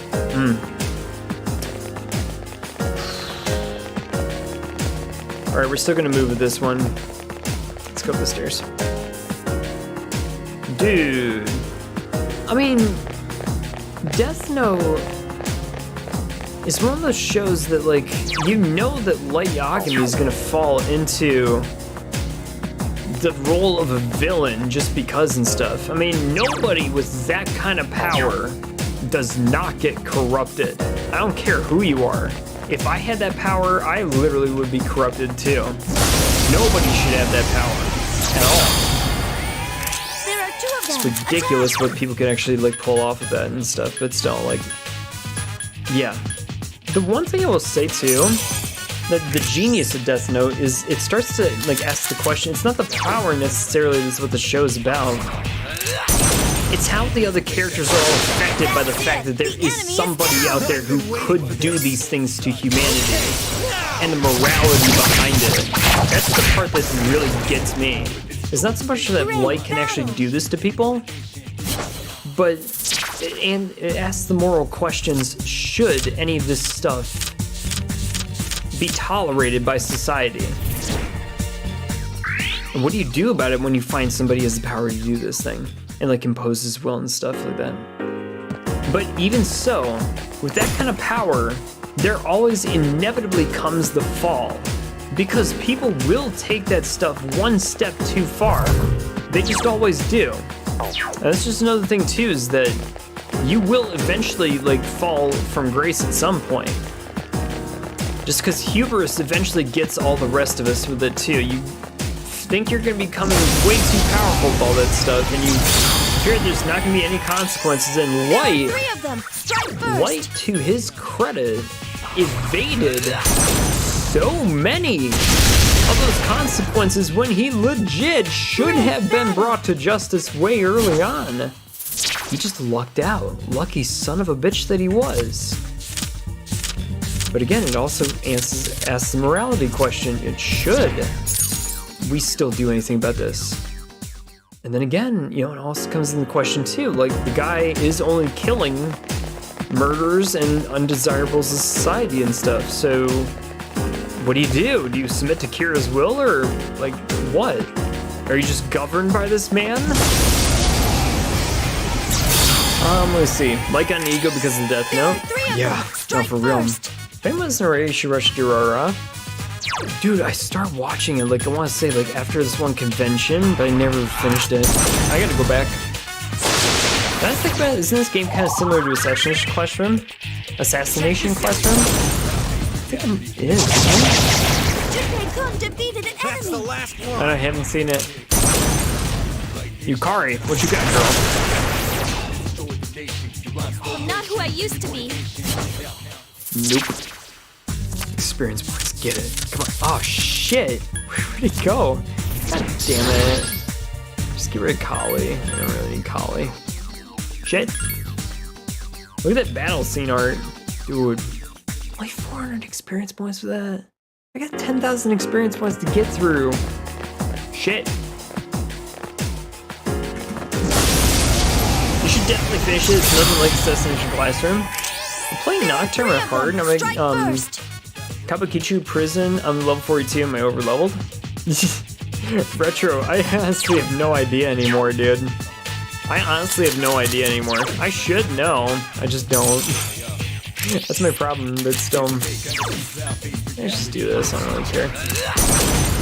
I should know, but I don't. Enemy left. Just Wait. one more. Oh, you bastard. Check this out. I would defer to the actual experts in chat to see if you're overleveled. The Assassination Collection is way funnier. It's probably mega overleveled, like 20 levels. Keep going. That's not overleveled when you're talking about freaking, what's his name? Red Capote. Matador. Dude, nobody can ever be overleveled enough for that guy. Like, for real, dude. Seriously, I hated the Matador fight in Nocturne. Hated it with a passion. I think you need to specifically get a Fornius for that fight for some specific ability he had. It just, for the life of me, it escapes me, but still. There are 3 of them. Strike first. That fight was ridiculous. Like, that separates the men from the boys very early on in the game. Odin's beard. Oh god. Wait, I put that guy up? Oh, you son of a bitch. I have my giant pile of trash. Who is this trash? Has anyone seen Digimon horror game? No, I haven't actually. How Digimon survive? Dude, Digimon used to be a thing a long time ago. Like, this is me showing my age. And then it like disappeared for like 15 years. And now it resurfaces with this game, which I still have yet to check out myself, but I don't know why it disappeared in the first damn place. It was freaking awesome, dude, but still, I guess it just didn't take with some mainstream audiences like the way Pokemon and Yu-Gi-Oh did, but still. I am very glad that they didn't just drop it all together and stuff, because that is a game that people, or a franchise that people should be checking out. And I gotta get, unfortunately, very reacquainted with, just because I've forgotten a lot about it. I'll be very honest, I mean, forgot a lot of the stuff about Digimon, so... Digimon never disappeared? Well, for me it did. I'm sure for a lot of hardcore diehard fans and stuff like that, you guys were like, it never disappeared. Doug, you're an idiot. I'm like, well, yes, this is true too. But still. Good job! You can't get the EXP you want to from this dungeon? Really? Wait, are you saying that, like, the magnitude of stuff that I'm trying to achieve is just not there? My skills have improved. Because I can see that being true too, because like, yeah, no, for real, we are grinding a lot right now, but still. People just fell out of it. They had a few really good games on the PS4. Wait, they did? Why is it that I don't remember these things? I'm also getting like that Mandela effect or some of that shit, goddammit. There were also just a lot of bad Digimon games since they just got, you know, YOLO, that's probably what it is they probably just, they kept coming out with games, but the problem is that, the games just were not good, so they probably didn't get bumped up in my recommendation system or some of that is really what it boils down to or some of that. It kind of sucks when you think about it, but still, it's like, what can you do? I'm gonna try this. Let's see if this works. Come on, Byakuyo. I haven't used it at all, so... Ooh, there we go. Just got something out of that one. Yeah, the detective one got popular. Digimon Story Cyber Sleuth is really good. Oh, shit. They could actually, like, check these things out. Always grind in the Monad late game since experience only takes you so far. True.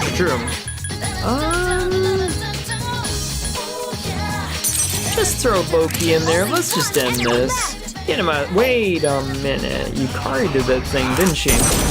Save a couple SP. Jesus. The enemy is getting stronger too. Was original Hacker's Memory? Ooh. Yeah, no, Soul Hackers 2 has been a wild trip for me so far. I've been liking it, but you gotta get past the beginning of that game and like really get into it, but still. I just hope that for what I paid for Soul Hackers, I just hope that the game ends well. Cause I've seen games where they start out like shit and then they pick up in a really good way, but then they have pretty shit endings too, and it's like, why did I pay $60 for this again? If it has a terrible ending, I could see the thing going on sale for Christmas, like at like $30, just to push units or some of that on us, but still. You don't want to hope for that sort of stuff, but still, it's like, what can you do? I think it got ported for PC and Switch recently. Oh my god. No, and I also paid more than $60. I got all the freaking like DLCs too, so it's more like $90 plus tax and everything like that too. I'm just like, shit. You better be a good game, goddammit. That's still. Okay. Burn!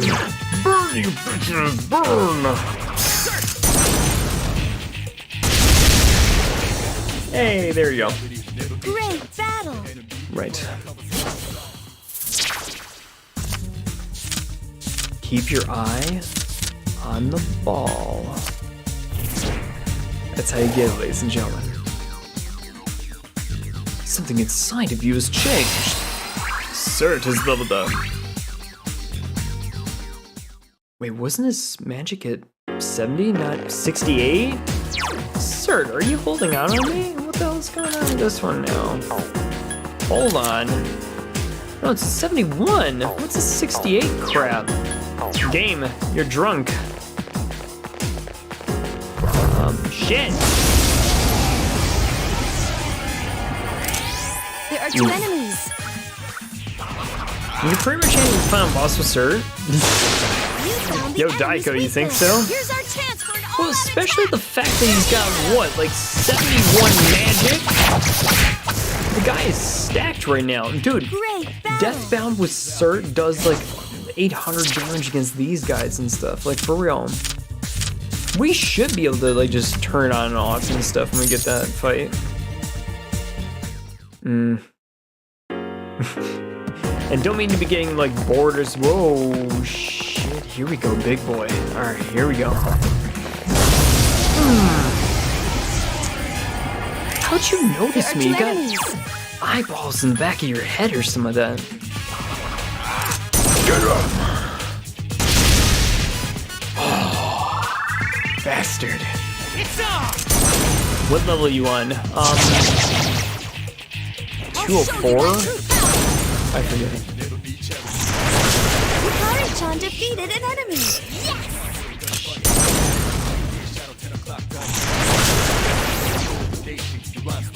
I'm not who I used to be. Not bad, ladies and gentlemen, not bad. Yo, Battle Droid, what's going on, dude? Welcome, welcome, welcome. How's everything going with you, Battle Droid? What's going on? How's your Labor Day weekend and everything? Did you guys do anything exciting? So, 5 level differences is the maximum effect this can take. Those Team's been separated. regroup. Fuka, can we get the F out of here? Anything you need to help?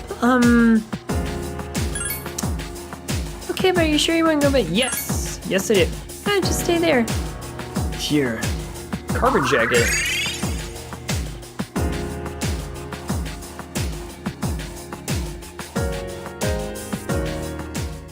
Nice. No, it sucked. I've been working 10-hour shifts all week. Oh man. Sorry to hear about that, man. Dude, seriously, like, oh my god. Working during Labor Day weekend sucks. No, for sure. Oh my god. I had a couple of friends who actually like work in a couple of different bits of the restaurant scene and stuff, and no, they were just stacked with all kinds of work and stuff on Monday and everything. And they're like, they got all the people in there who were like, hey, what's going on? We're on Labor Day weekend and stuff. We're gonna go out to eat and stuff, which, okay, fine. Not that bad of a thing or some of that when you have some people going out to eat and enjoying themselves for Labor weekend, but for the people who are working, I can definitely see it sucking for anybody who's just like just trying to enjoy the weekend, but you see everybody else like having a good time, so I get it, but still. Coming to your stream helps a lot, thanks man. Dude, no, I got you, dude. It looks like Mitsuru is the only one who's the level 61 in comparison to everybody being at 62, but at this point in the game, I'm just gonna take that because it's already taken us like too long to level up anyway, so I think we should be good to just get on with the game, so. I'm just glad my nice shift job is easy so I can watch YouTube and chill. Dude, no, for real. But no, I mean, it's like, it's really good to like get into these games with you guys and stuff, and especially this game in particular, because I will say too, guys, I've been like looking for any excuse to play this game on YouTube with you guys for like the longest time, but I'm just glad that we actually made the time to like work this game into our schedule and stuff, so. Let's see. Since exam results are going to be posted today, we gotta talk to Mitsuru after school, so if anything, just look into it. I was trying to bulldoze my way through my degree, but it's not that simple. Do take time to enjoy college, because I got out of my master's degree 5 years ago. Wow, I'm really showing my age, but I miss it. I miss going to school a lot. Specifically undergrad and grad school. I mean, undergrad was great because you had a shit ton of clubs that you were enjoying and stuff, and even grad school for me was like really fun because I didn't do too much in the club scene, school clubs, but I still enjoyed myself with a lot of different professionals who were in different fields and stuff, and being able to cross work with so many different departments and stuff like that. So you scored the highest in your class. Damn, kid, look at you. Your charm is increased. So I remember something. Mitsuru promised to give you a gift if you scored the highest. Lunchtime is almost over.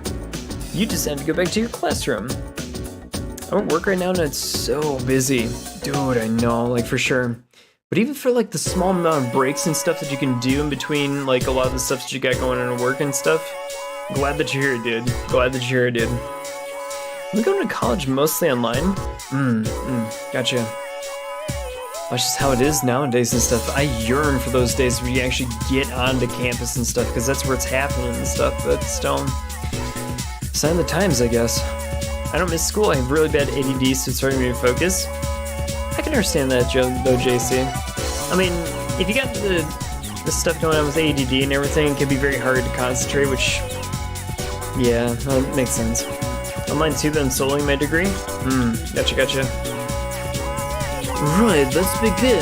Tohokami Imitama. Today we'll finally talk about magic right here in Japan. Well, I'm sure you think that we're familiar with it already. You probably aren't. The view that magic is a dubious subculture is becoming more and more common. What has swept into the corners of society today was once central to Japan. It could even be said that magic was invented in Japan. After all, Himiko of Taikoku was a shaman. She reportedly used magic called Kido to control the country.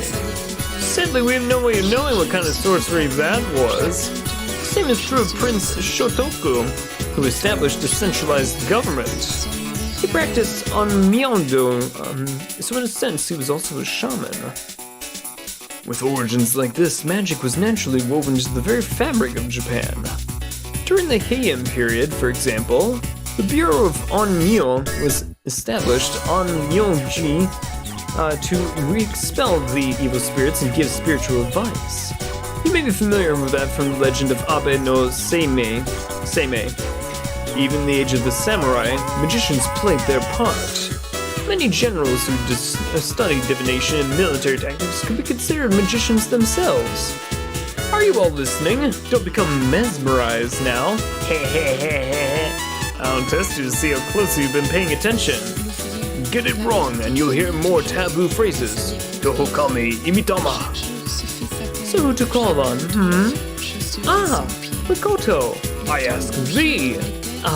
You mean me, sir? What sorcery was Himiko said to have used? Kiddo? Oh, very good. Thank you, Kotodama, for that one.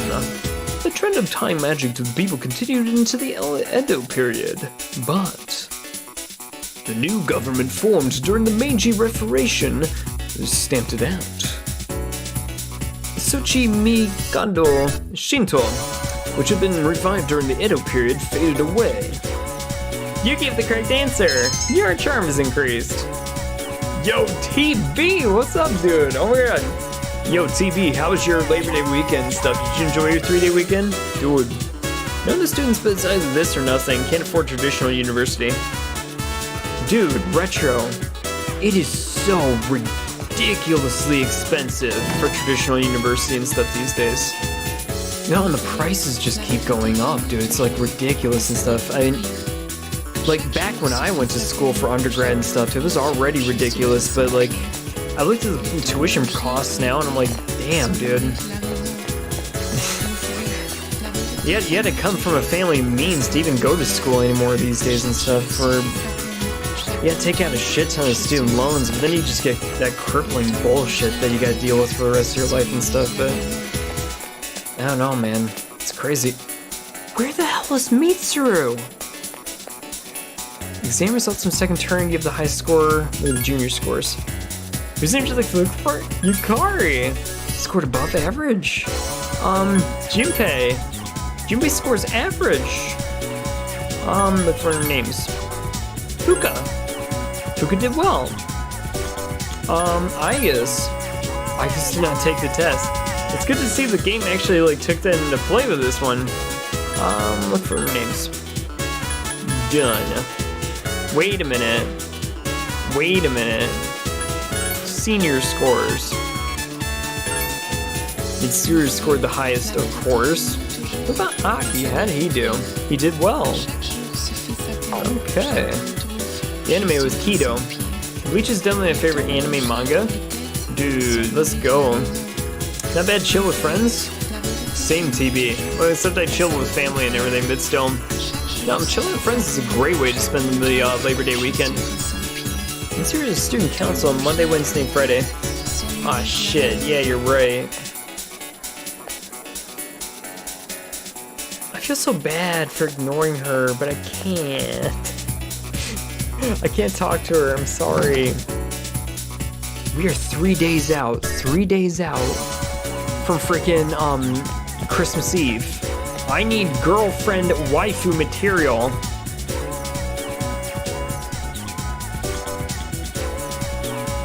Yes? Great, let's go somewhere. Doug, today alone I watched you on my phone, listened to you in my car, and now you're on my TV? Dude, lazy, let's freaking go, dude. No, if I'm on your TV, you gotta get absolutely freaking throw it up, baby!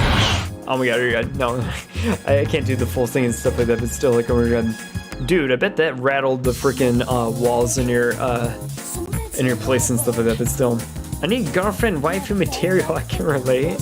I think a lot of us can relate to that one. Although I am dating around right now myself and all the good stuff, and got some prospects that are promising and stuff. We'll see how things go. We'll see how things go. Yes, my soundbar went crazy. Dude, when I play that in the freaking living room, that thing just explodes. But I love it though. That's just me though. But still. Christmas is your opportunity to also, you feel to talk to Mitsuru? Yeah, the kid. We gotta like actually see her in school, which I think we can tomorrow.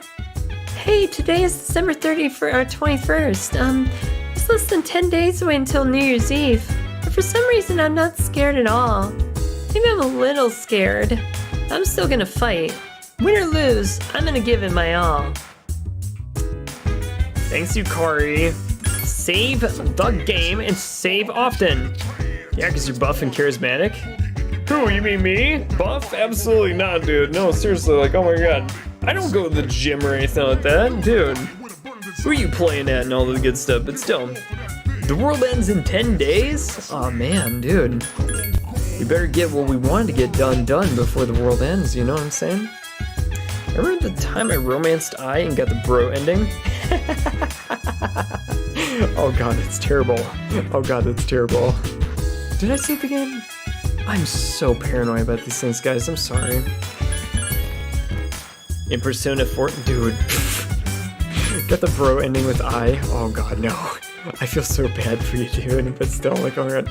I can sympathize, though. I can sympathize, like, totally. Woof! He's looking at you pleadingly. He seems like he wants to go for a walk. And Mitsuru can go with you tonight. Go together. It doesn't end in 10 days. The choice is in 10 days. Wait, we have a choice in 10 days? Oh, like the choice to fight, right? Koromaru looks happy when he comes here. I think I'll make this a regular stop in my own walks. What about Strega? Dude, Jared, what about Strega? What about those dudes? We haven't seen those dudes in like forever. The only choice, yeah, the only choice is to fight. It may not be appropriate to mention this, but, it's almost Christmas, and, well, do you... Oh. Hi, You know, Mitsuru, I think I was actually going to be spending time with my girlfriend Yukari, but I'm also that guy who's on a first-come, first-served basis. And it's nothing. Forget I said anything. She didn't actually ask me. Interesting. Interesting. You spoke quietly with Mitsuru. Or things would have been different if our social link was a little bit further along. Welcome back. You seem to have enjoyed yourself out there. Let's head back. Oh my word. You can make a save before a New Year's Eve? Oh shit, dude. Oh shit. Yeah, we're only like 2 days out from Christmas Eve. This is crazy. Yukari, we're working on your social link, girl. Dude, seriously, we gotta see something before then. She's in rank 8 too, so 9 or 10 or something like that. We just gotta work it. We gotta work it. There are no repercussions to going the harem route. Oh my god. Ms. Onishi left early today, so I'll be teaching in her place. I think we'll learn about near-death experiences. There's no real reason for it, they've just been on my mind. Now, a near-death experience is defined as something of an individual experiences just before death. Is it true insight into the afterlife, or simply a trick of the brain? Opinions do vary, but it is true that near-death experiences have been a hotly debated topic for quite some time. There are few surviving records of ancient near-death experiences. According to the writings of Plato, a resuscitated soldier experienced the afterlife as a spirit. Similar incident was reported in Japan by ethnologist Kunio Yanagita and Itono Monogatari. Psychologist Carl Jung wrote in his own near-death experience he saw a vision of Earth from afar. I'm sure you've heard your own stories from famous or infamous individuals. I have a few first-hand reports of me today. Let me read you some of them. I felt as if my soul was detached from my body. I met a friend who had already passed away. I saw a whole life flashing before my eyes. I saw the most brilliant light. I was bathed in light. I experienced complete and total happiness. This is called euphoria. These kinds of reports are typical. Some have attempted to make direct recordings of near-death experiences. Researcher Kenneth Ring has tried to quantify near-death experiences with a weighted core experience index. Modern efforts have led to a new theory about near-death experiences, which goes like so. If an individual who's dying denies that fact, he eventually realizes that death is a reality he must accept, and he becomes angry. This results in trying to do something, anything they can to extend his life. But the futility of this leads to depression. In the end, he accepts his fate. Although we may initially deny death, we'll accept it in the end. That's just how we humans are. Is everyone listening? Not every day you hear a lesson like this. How about a little test to prove that you were listening? Get it wrong and memories of your life at school will disappear. Atagabur, Ilunam de Ainanai. Who should I pick, I ask Z, Makoto. Oh, you mean me, sir? What is the feeling of happiness and near-death experience called? Euphoria. Oh, good work. Some people say near-death experience awakens one's higher consciousness. Whether or not that is true, there's an observably lower fear of death in those that have been through one. Perhaps this is because near-death experiences are surprisingly free of pain and suffering. This is not to say that I'd want any for you to speak one out. Use the time that you have here wisely, okay?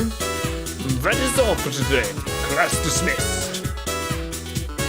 You get the correct answer, your charm is increased. Okay. Meanwhile, at lunchtime. I had a near-death experience. Dude, kid. Dude, seriously, how was it? What did you feel like? Were you Bathed in light, or did you experience feelings of euphoria or detachment from your body? What was it like, dude? Ah, what a coincidence. Well, since you're here, I'd like to ask if you're free after school. I don't know yet. I see. I'd like for you to come with me somewhere. That is, if you're available. Just let me know. Mitsuru wants to go somewhere with you. Maybe we should talk to her after school. We do need to talk to her about something. Well, I forgot that a teacher said that. That's dark. Dude! I know that the death theme is like a big thing in this game and everything, but still, like, oh my god. That's crazy how much they actually go into this one, but still. Like the Persona games have a class that greatly involves the themes of personas that people are just like, oh, that's the thing. Dude, oh, it's crazy, isn't it? But like, I like how they work all that stuff in this game. It's genius, though. Hang out with her. I think life's above my body and viewed everybody in my body was gaining data as they lived everything above everything. Because like, I've read some other people say that they were like out of their body and they were like viewing it from above, if that makes sense. Was it like that for you? Yuki, I saw your exam results. Good work. That's quite an accomplishment considering all you've had to juggle. Here's a reward for your hard work. King card set. Oh, what a coincidence. Are you leaving now? Seems to be curious about how you will react. Would you like to spend time with her? Yes. Okay then, let's go. It's rare that I have any free time. Mitsuru smiling. People are also Edogawa and that lore dump on Izanagi's mythology. Yeah, I know they did, doesn't it? Yeah, it's like they dump on all on you like as soon as you get to that school trip. It's like they gotta like teach you something. Interesting. So takoyaki doesn't consist of an entire octopus, only a small portion. Well, it makes sense. An entire octopus would be too much food for one person. Sometimes I'm amazed at my ignorance of the world. Mitsuru seems dejected. Now you can treat her to takoyaki. Oh, Yuki, who do you think I am? Please, allow me to treat you. What? They don't accept credit cards? She seems even more dejected. Is enjoying her takoyaki. It's not a coincidence if it came to you. Oh, weird. Thinking about that later, I think my brain was picking up all the info about the worlds, but like me, was leaving the data and looking for things dislocate from my body. That's interesting, kid. I never really thought that would actually happen in like Death's Neither, but it also kind of makes sense in some ways. Rich girl, I'm rich, you're not. She has a credit card. She has no cash on her. Where she went up to like a vending machine was only quarters only, and like, what's a quarter? I don't know. Are there wrong way, TB? Oh, very good. So it's filled inside with diced octopus inside, huh? Interesting. It slightly tastes sour. Dude, there's this one Japanese place that's nearby me I found out that serves takoyaki. I gotta try that place out at some point next weekend, dude, like for real. And it's cheap. It was a lot cheaper than I thought it was when I looked up the menu. It's like $6 or something like that for like a good portion. I'm like, holy shit. There's no reason why I shouldn't actually try it at least once. Are there other ingredients in addition to the octopus? Well, whatever they may be, it tastes absolutely delicious. C'est très bon. Mitsuru's discovered how delicious takoyaki tastes. Your relationship with it has grown. Oh. A mysterious voice rings in your head. Danger Duck mukbang? No. Nah, man, I can't do it. I can't do it. Nobody needs to see me eat food. I think my body was still picking up the senses of the world. My brain was creating that model, but I left my body. That's fun, actually. I have no idea what death is gonna be like. I don't want to find out until I'm a very old man. But death will come to us all, I assure you. I just hope it isn't painful. Doug, you ever tried tonkatsu? Tonkatsu is freaking delicious. I love it, actually. Like, that's some stuff that, like, is a staple in ramen shops, to be sure, too. What you also gotta try is chicken katsu or pork katsu as well. And those are really good as well. Remember, one wrong move and she'll execute you again. Yeah, I know, right? That reminds me of what Akihiko was talking about when we walked past here. Don't you think Akihiko's been acting different lately? I think you two should start dating, Mitsuru, if you want my honest opinion. I don't mean to be rude, it's just I've known him for such a long time. Perhaps he's just maturing. Does it make you sad? Does it make you happy? Of course that makes me happy. With all we've been through though, I mean it can be difficult to get over our pasts. However, Akihiko's trying to learn from his experiences. I'm very impressed by him. Mitsuru seems happy. I look at Akihiko, I'm reminded of so many things about myself. I can't explain why though.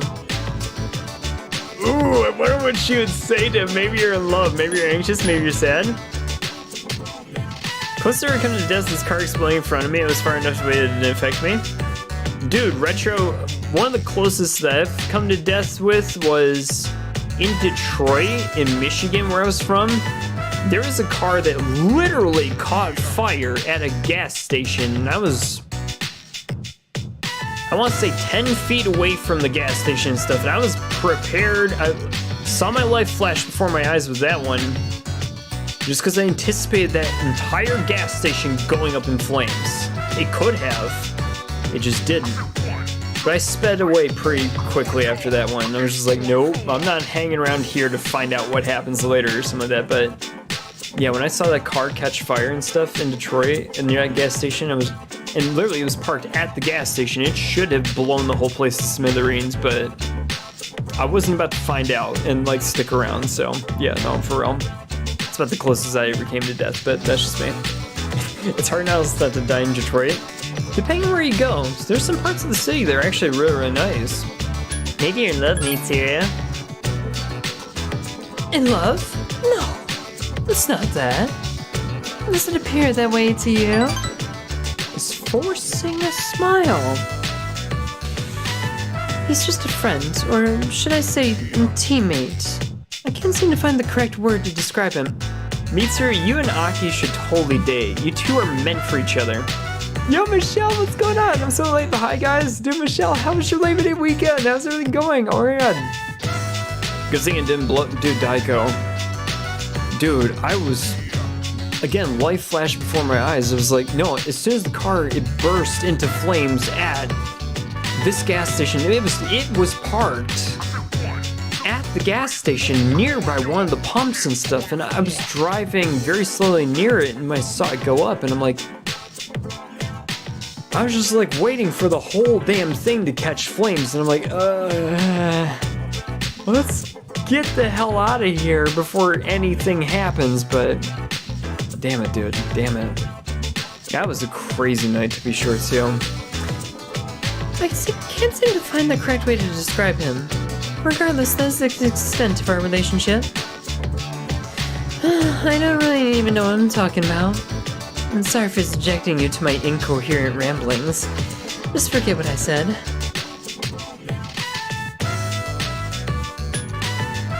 Okay. Thank you. Seems relieved. Aki's too busy being in love with his muscles. Oh my god. Missed opportunity, Aki. The takoyaki was absolutely delicious. We should eat here again sometime. After saying goodbye to Mitsuru, you decided to return to the dorm. I have a friend who lives around Detroit. Seems like a pretty nice area except for the crime. Well, it depends on where you go in the city, because some parts are really nice, some parts are just okay, but some parts I would never ever go. Just because I know there's crime, drugs, so many other things happening over there. I'm like, no, don't even go there. Don't even go there. Aki apparently in dancing describes Mitsuru as much of a pain to date right in front of her. Oh god, no. You know, she could be kind of a pain in the ass and stuff to take out for dinner one of these nights. Just cause she has so many complaints to say to me about everything. The wait staff, the food, the atmosphere, it's just all bad. So I don't take her out anywhere. That sounds so depressing, doesn't it? But still, Yo and I are about to have to throw hands. Dude. Well, I've been with my high school sweetheart. It's been 7 years. Dude. That's a great long time for sure, too. Fuka can go. Okay. I suck at fighting games, not gonna lie. Oh my god. Let's aim at Fuka a little bit. Korra-chan's savvy as ever, even though it's so cold. And besides, she's engaged to her rapier. Oh my god. She will kick everybody's ass. A shrine may not be, or maybe an odd place to bring something like this up, but... Do you have any, plans for Christmas? I'm assuming you're free, of course. I have some preparations to make. You spoke quietly with Fuka. Did your friend just now get stabbed, kid? Oh god, no. Welcome back, Korra-chan. Do you want a bath again today? I'll clean you right up. Oh my word. Look at that pop-pop. I love my doggo. He's so cute. That's why I make inhuman noises about my animals. It's okay. I am human. That's what we do. Alright. The day before Christmas Eve, ladies and gentlemen. Are we already here? In the timeline in this game? Wow. Today is the Emperor's birthday. There is no school. The Emperor of Japan's birthday is today? Damn, dude, let's go. Happy birthday to our Emperor, His Majesty. After that, Korochan took a bath with Fuka. Oh. Oh. A scene. I thought you were gonna go visit your mother's grave. Oh, hi, Sonata-san. Is this where you should be? Well, I was planning to. But when I thought about what I was gonna say to her, it just didn't feel right. There are things I still need to do before I talk to her again. Well? Yeah, same here. I don't have anything I need to tell Shinji right now. I have my own stuff to deal with. An undefeatable enemy, huh? Gosh, I wonder what it's like.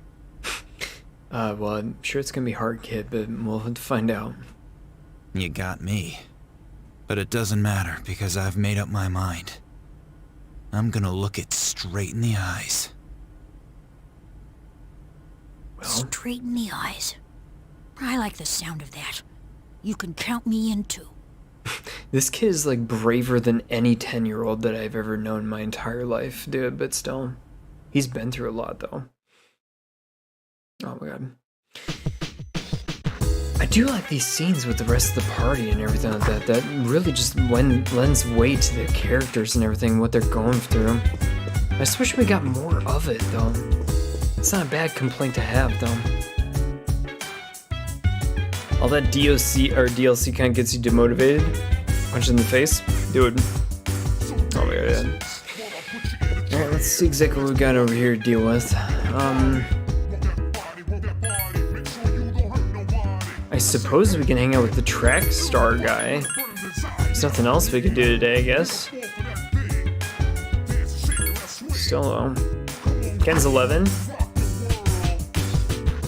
1 year off. Oh my god. He's braver than most 11-year-old old kids that I know. Alright, kid. Let's go over here. Short break for words at the moment.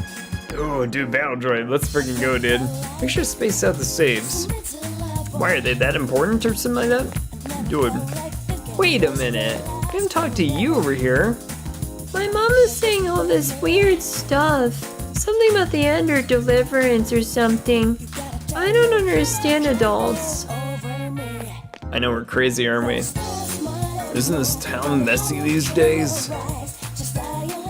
Yeah.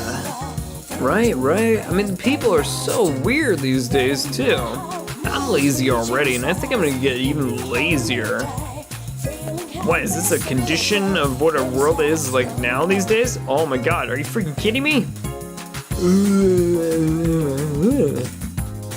What's up, kid? I studied all about cats. I learned cats can't see the color red. I wonder what that's like. You really got me, kid. But just like the mystery doesn't take the holidays, we reporters can't take the holidays either. I think I'm really close to a breakthrough on this one. I can't take a break when I'm this close. Sure, Oya. You keep working on that case, why don't you? You have choices, maybe break up the save slots. Yeah, people always say P4 is the best cast, but P3 grows on so much more. Dude, I think so, like for real. In terms of like character growth and arcs and stuff, this cast definitely has over the course of the game. More so than any of the Persona casts. Dude, this is cool. I like this. I like this touch though. Like, look at the town all decked out for Christmas and everything. That's freaking awesome, dude. Like, it's the little details like this that really go a long way for all the appreciation that we have for these games. That's just me though. That's cool. I like that though. That's awesome, dude. And even in this game, I mean, I would expect that of like Persona 5, especially being more of a modern game and everything, but this game does it. And this thing came out in 2006. Makes you really appreciate like everything that people have done to like put this game together. Like for real. Christmas time, the last Christmas. Dude. Genuinely beautiful seeing new people experience. Dude, kid, like for real. Like I'm super impressed by all this stuff. Like it's nuts, but like for real.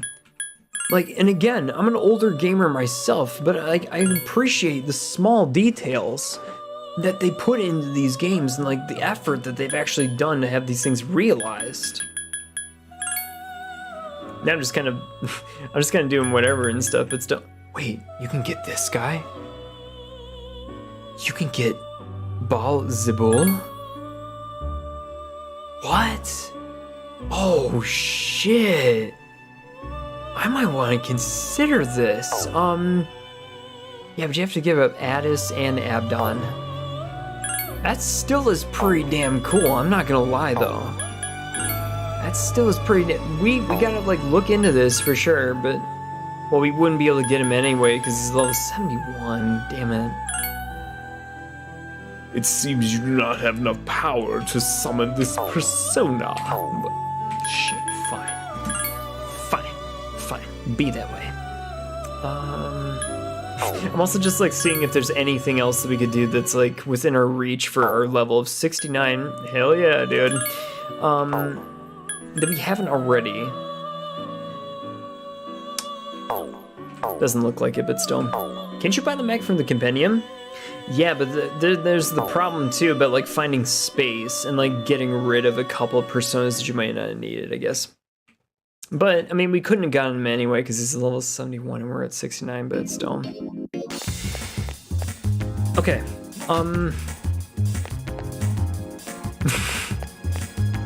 Hey, Moondog, have we established anything with you yet?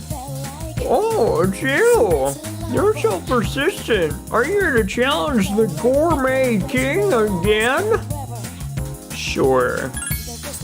Cause I got nothing better to do. Then prepare yourself. Question 3. What is the secret menu item at Hagakure?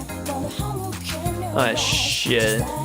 You know, I'm just gonna look this up. I don't really freaking care. Gourmet King Persona 3 quiz. Where are the damn answers, this son of a bitch? Alright.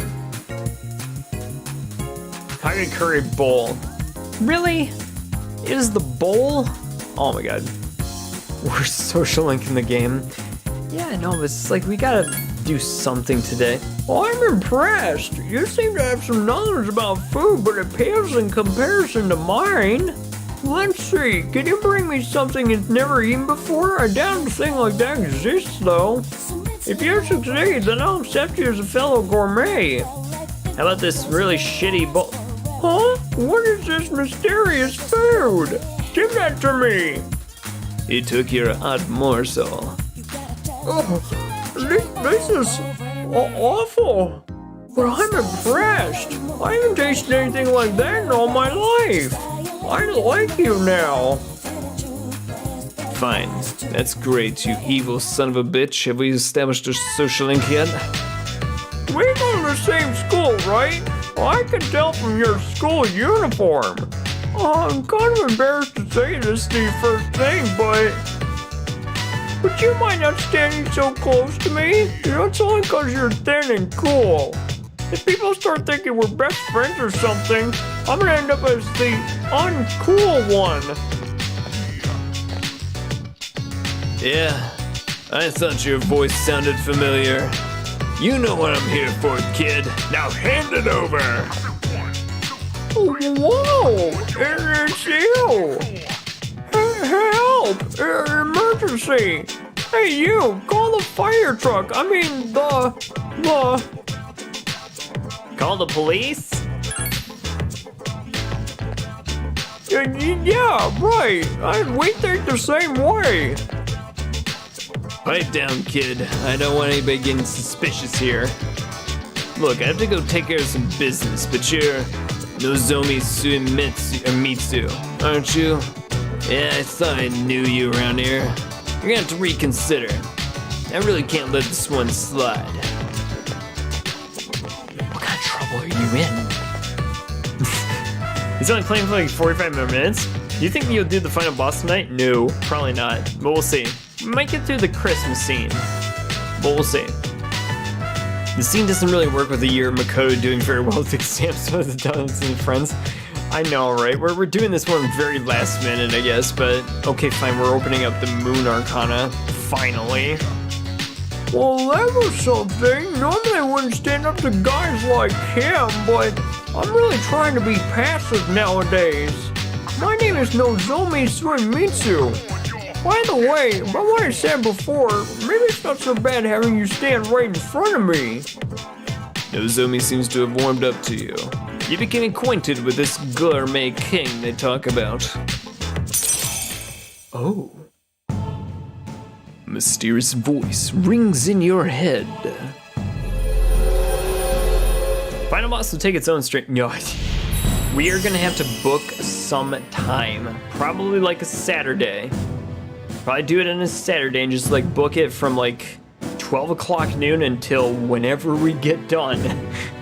That probably will be what I do too. It's just like, okay, 12 o'clock noon until we finish. If it really takes that long. But still. Dude, if he doesn't look it up, it might be 2. Really? At least let us save in between those things. Alright, new social link, I guess. All that arguing's made me hungry. My stomach is definitely not amused. You want to tag along? Do you know who I am? I am called the Gourmet King. That's right, it was my little nickname. I'm Gourmet King in 2009. Or was it 2010? Yeah, whatever. I know all the best places for, what? Nozomi's stomach is growling loudly. Well, that sounds like a tummy emergency. This is gonna be too expensive. I'll have to treat you another time. Don't worry, I'll remember. Nozomi ran off. It's getting dark, so you decided to go back to the dorm. It's just long, and you don't look it up, you're gonna have to figure out the phases.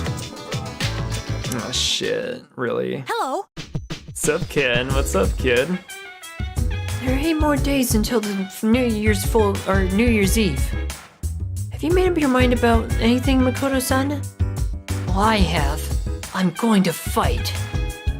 When I thought about it, I realized that there really wasn't a choice to be made. I don't want to have to tell my mom and Shinjiro-san that we failed. I agree, Ken. I agree, and I appreciate your enthusiasm toward this end. It's like 10 minutes if you do it perfectly. Yeah, but I mean, we gotta also like figure it out too, what we go to. I forget, Ken is about the same age as the Phantom Thieves? So new saves and new games very often. How can I help you? We'll skip Tartarus this night, but still. Hey, Yukari, you wanna go out for Christmas Eve somewhere? The other day I was flipping through a magazine when I saw this poll. It's about how much money women want their boyfriends to spend on their Christmas presents. I usually get so excited thinking about my Christmas presents, but this Christmas I just want one thing, and it doesn't cost anything. You know, I'm not a cheap date, Yukari. Stop. Stop, you evil son of a bitch! Woof! He's looking at you pleadingly. It seems he wants to go for a walk. Yukari can go out for you tonight and go together. Oh, hell yes. Oh my god. I mean, they would be 11 on 2009, so yeah. Korichan always looks so happy when I get a holiday.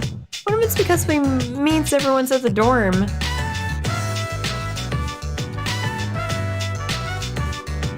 Here we go. Hey, I have a question, but it might sound a little weird. Do you know what day tomorrow is, right? I'm gonna have something ready, just in case, if you have time. Well, I'll tell you the rest tomorrow. You spoke quietly with Yukari. They're all 17, 2, and 17. Good. Dog. Hey, there he is. Oh, your nose is all dirty. Come here, let's get you cleaned up before we go home. Woof. 2011 was 12 years ago. I beg to differ, it was 11 years ago, kid. Dude, don't make us that old just yet. I think he might be a little bit older if I'm not mistaken. Go to bed. Tomorrow is Christmas Eve. Here we go. So see exactly what the game over here has in store for us on this holiday. Your condition improved because I was rested. Fine.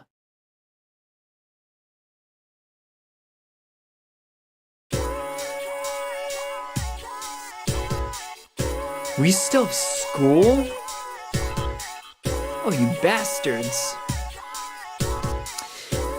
Today is December 24th, Christmas Eve. It's an important day in Europe and in America.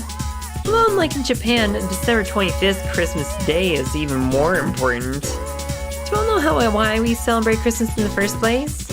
In Japan, Christmas Eve is just a day for couples to spend time together and give gifts. You feel tired. Close your eyes. No, stay awake and listen to this. It's an interesting day which is celebrated worldwide and is observed differently from country to country. Another example is Valentine's Day. Try looking it up online if you're interested. You stayed up and listened to this bullshine. Your cadence is increased. Okay. Isn't P3 in like 09 or 010? I think it's 09 to 010. So right now it's like December 24th, 2009. But it falls into 2010, if that makes sense. You received a text message. Sorry to wait until the last minute, but today is Christmas. Do you want to go somewhere after school? Would you like to spend your Christmas with Yukari? Yeah! You promised to spend time with Yukari. We were gunning for this anyway. New save slot? No. What do you mean no? I want to spend time with Yukari. She's the worst? What do you mean the worst? She's freaking awesome, dude. Yukari's bae. I will take that to the bank. We want Mitsuru? Oh. Sorry, boys. I meant to go with Yukari. Ready, Makoto-kun? We don't have a hall night, you know. I mean, we still have a curfew. Let's go to the mall. I hear they're gonna have some lights up and supposedly it transforms the place into something beautiful. I'm looking forward to it. We want a new save with Mitsuru. I'll think about it, or if anything, I'll watch it afterwards, but we're gonna do this playthrough with Yukari. Alright, let's see what happens. I don't want these guys saying the Pink Range is the worst. I don't know either, JC. Dude, seriously, Pink Range was awesome. You've come to the mall with Yukari. Oh, wow. It's so pretty. It's so romantic. So what's next? It really is beautiful. Yeah, I could look at all this stuff all night long. Yukari seems to be enjoying the Christmas decorations. Did you know that they brought in a famous designer to oversee the decorations? Oh well. You walk around and enjoy the lights with Yukari.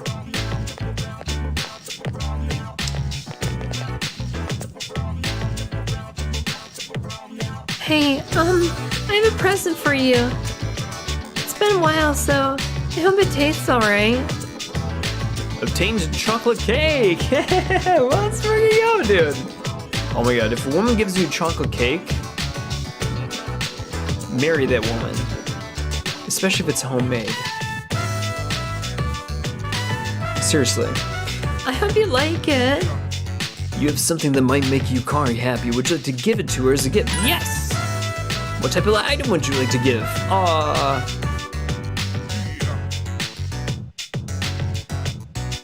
Do we have any flowers? Which item will you give her? Rose bouquet! Rose bouquet! So you got me a present too, huh? What a nice surprise. Alright, Joker, here's what you do. You take her out to this very nice restaurant, I'll set you up, you tell him that Sojiro sent you. And then towards the end of the meal, make sure that she is, concentrating on just like the good time and everything like that. Whenever the curtain gets drawn, that's when you give it to her. Thanks, it was really thoughtful of you. Yukari really seems to like the gift. When I first met you, Makoto-kun, I never thought we'd be spending time together like this. I was so used to being alone. I wouldn't say this to anyone else. I've been dreaming of this moment, like, forever, so... Even though we're living in a crazy world, just for today, I want to be by your side, Makoto-kun. That's cute. I love it. You should attend a moment with Yukari. There's no other option. I can't see Makoto with Fuka. And Akihiko and Mitsuru should be sharing these Christmas moments together. Waifu isn't a choice, she chooses you? Good. She did choose me. I'm a first come, first serve kind of guy. I will say that, to be sure, too. Wow, look at the time. We can stay here a little longer, right? I'm sure everyone else is gonna be late getting back too since it's, Christmas. Well, maybe not Junpei. I'm sure he's hanging out with the guys. That's a little off subject. What I wanted to say was, I want to be with you a little longer tonight. Hey, are you cold? It's cold, right? Can I, come closer? Makoto, now's your chance, dog. She's literally telling you. If you didn't interpret the signals, sometimes the women just give the signal to you immediately and stuff, but still. How about if you, wrap your arms around me? You spent some time with Yukari until the night fell. Oh my word. She can't help but bring him Junpei. You effed up so bad not dating Aigis, your one and only love. Dude, Aigis is in the repair shop. I don't even know where she's at. This is crazy. Junpei is crying right now. It's funny he keeps his hands in his pocket the whole time. Dude, Taiko, I know, like for real, what the hell are you doing with your hands in your pockets? Like a dork. Go to bed then. Like after getting some Christmas cookies or some of that and just like, just enjoying the time with the rest of the crew, just go to sleep, I guess. Santa Claus better give me some good shit in the morning or I'm gonna be really upset. What are you doing with your hands in your pockets? That's why you gotta get your hands out of your pockets, goddammit. Am I in school on Christmas Day? Who are you people? You're the last person I want to talk to. Perfect timing. I was wondering if you were free today on Christmas. I have plans already. Well, that's unfortunate. I want to introduce you to a wonderful menu. No. Not on Christmas, Nozomi. Well, if you change your mind, meet me in the usual place. I have to go now. Lunch awaits. Nozomi wants to introduce you to gourmet food. Maybe after school you should look for him at the mall. No, I won't. I have better things to do, trust me. Please don't waste your day with him. I intend not to. I will definitely not to. Why am I in school on Christmas Day? Hell will freeze over when I'm in school on Christmas Day. You bastards! Who are you people? I should hang out with Bebe for Christmas Day, actually. Oh my god. Dude, what if we hang out with Bebe on Christmas Day? Who else is available? Oh, Fuka's available. Oh god, no. Oh god, no. Oh god, no. It doesn't look like Yukari's available, though. That's the problem.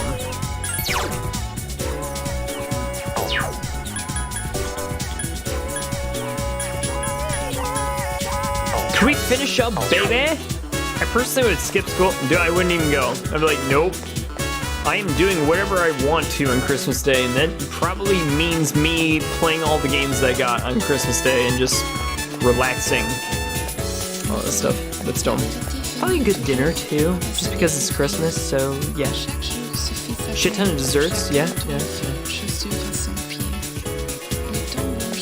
Anybody else meets her? Nope. I guess we're hanging out with baby. What? Alright, baby.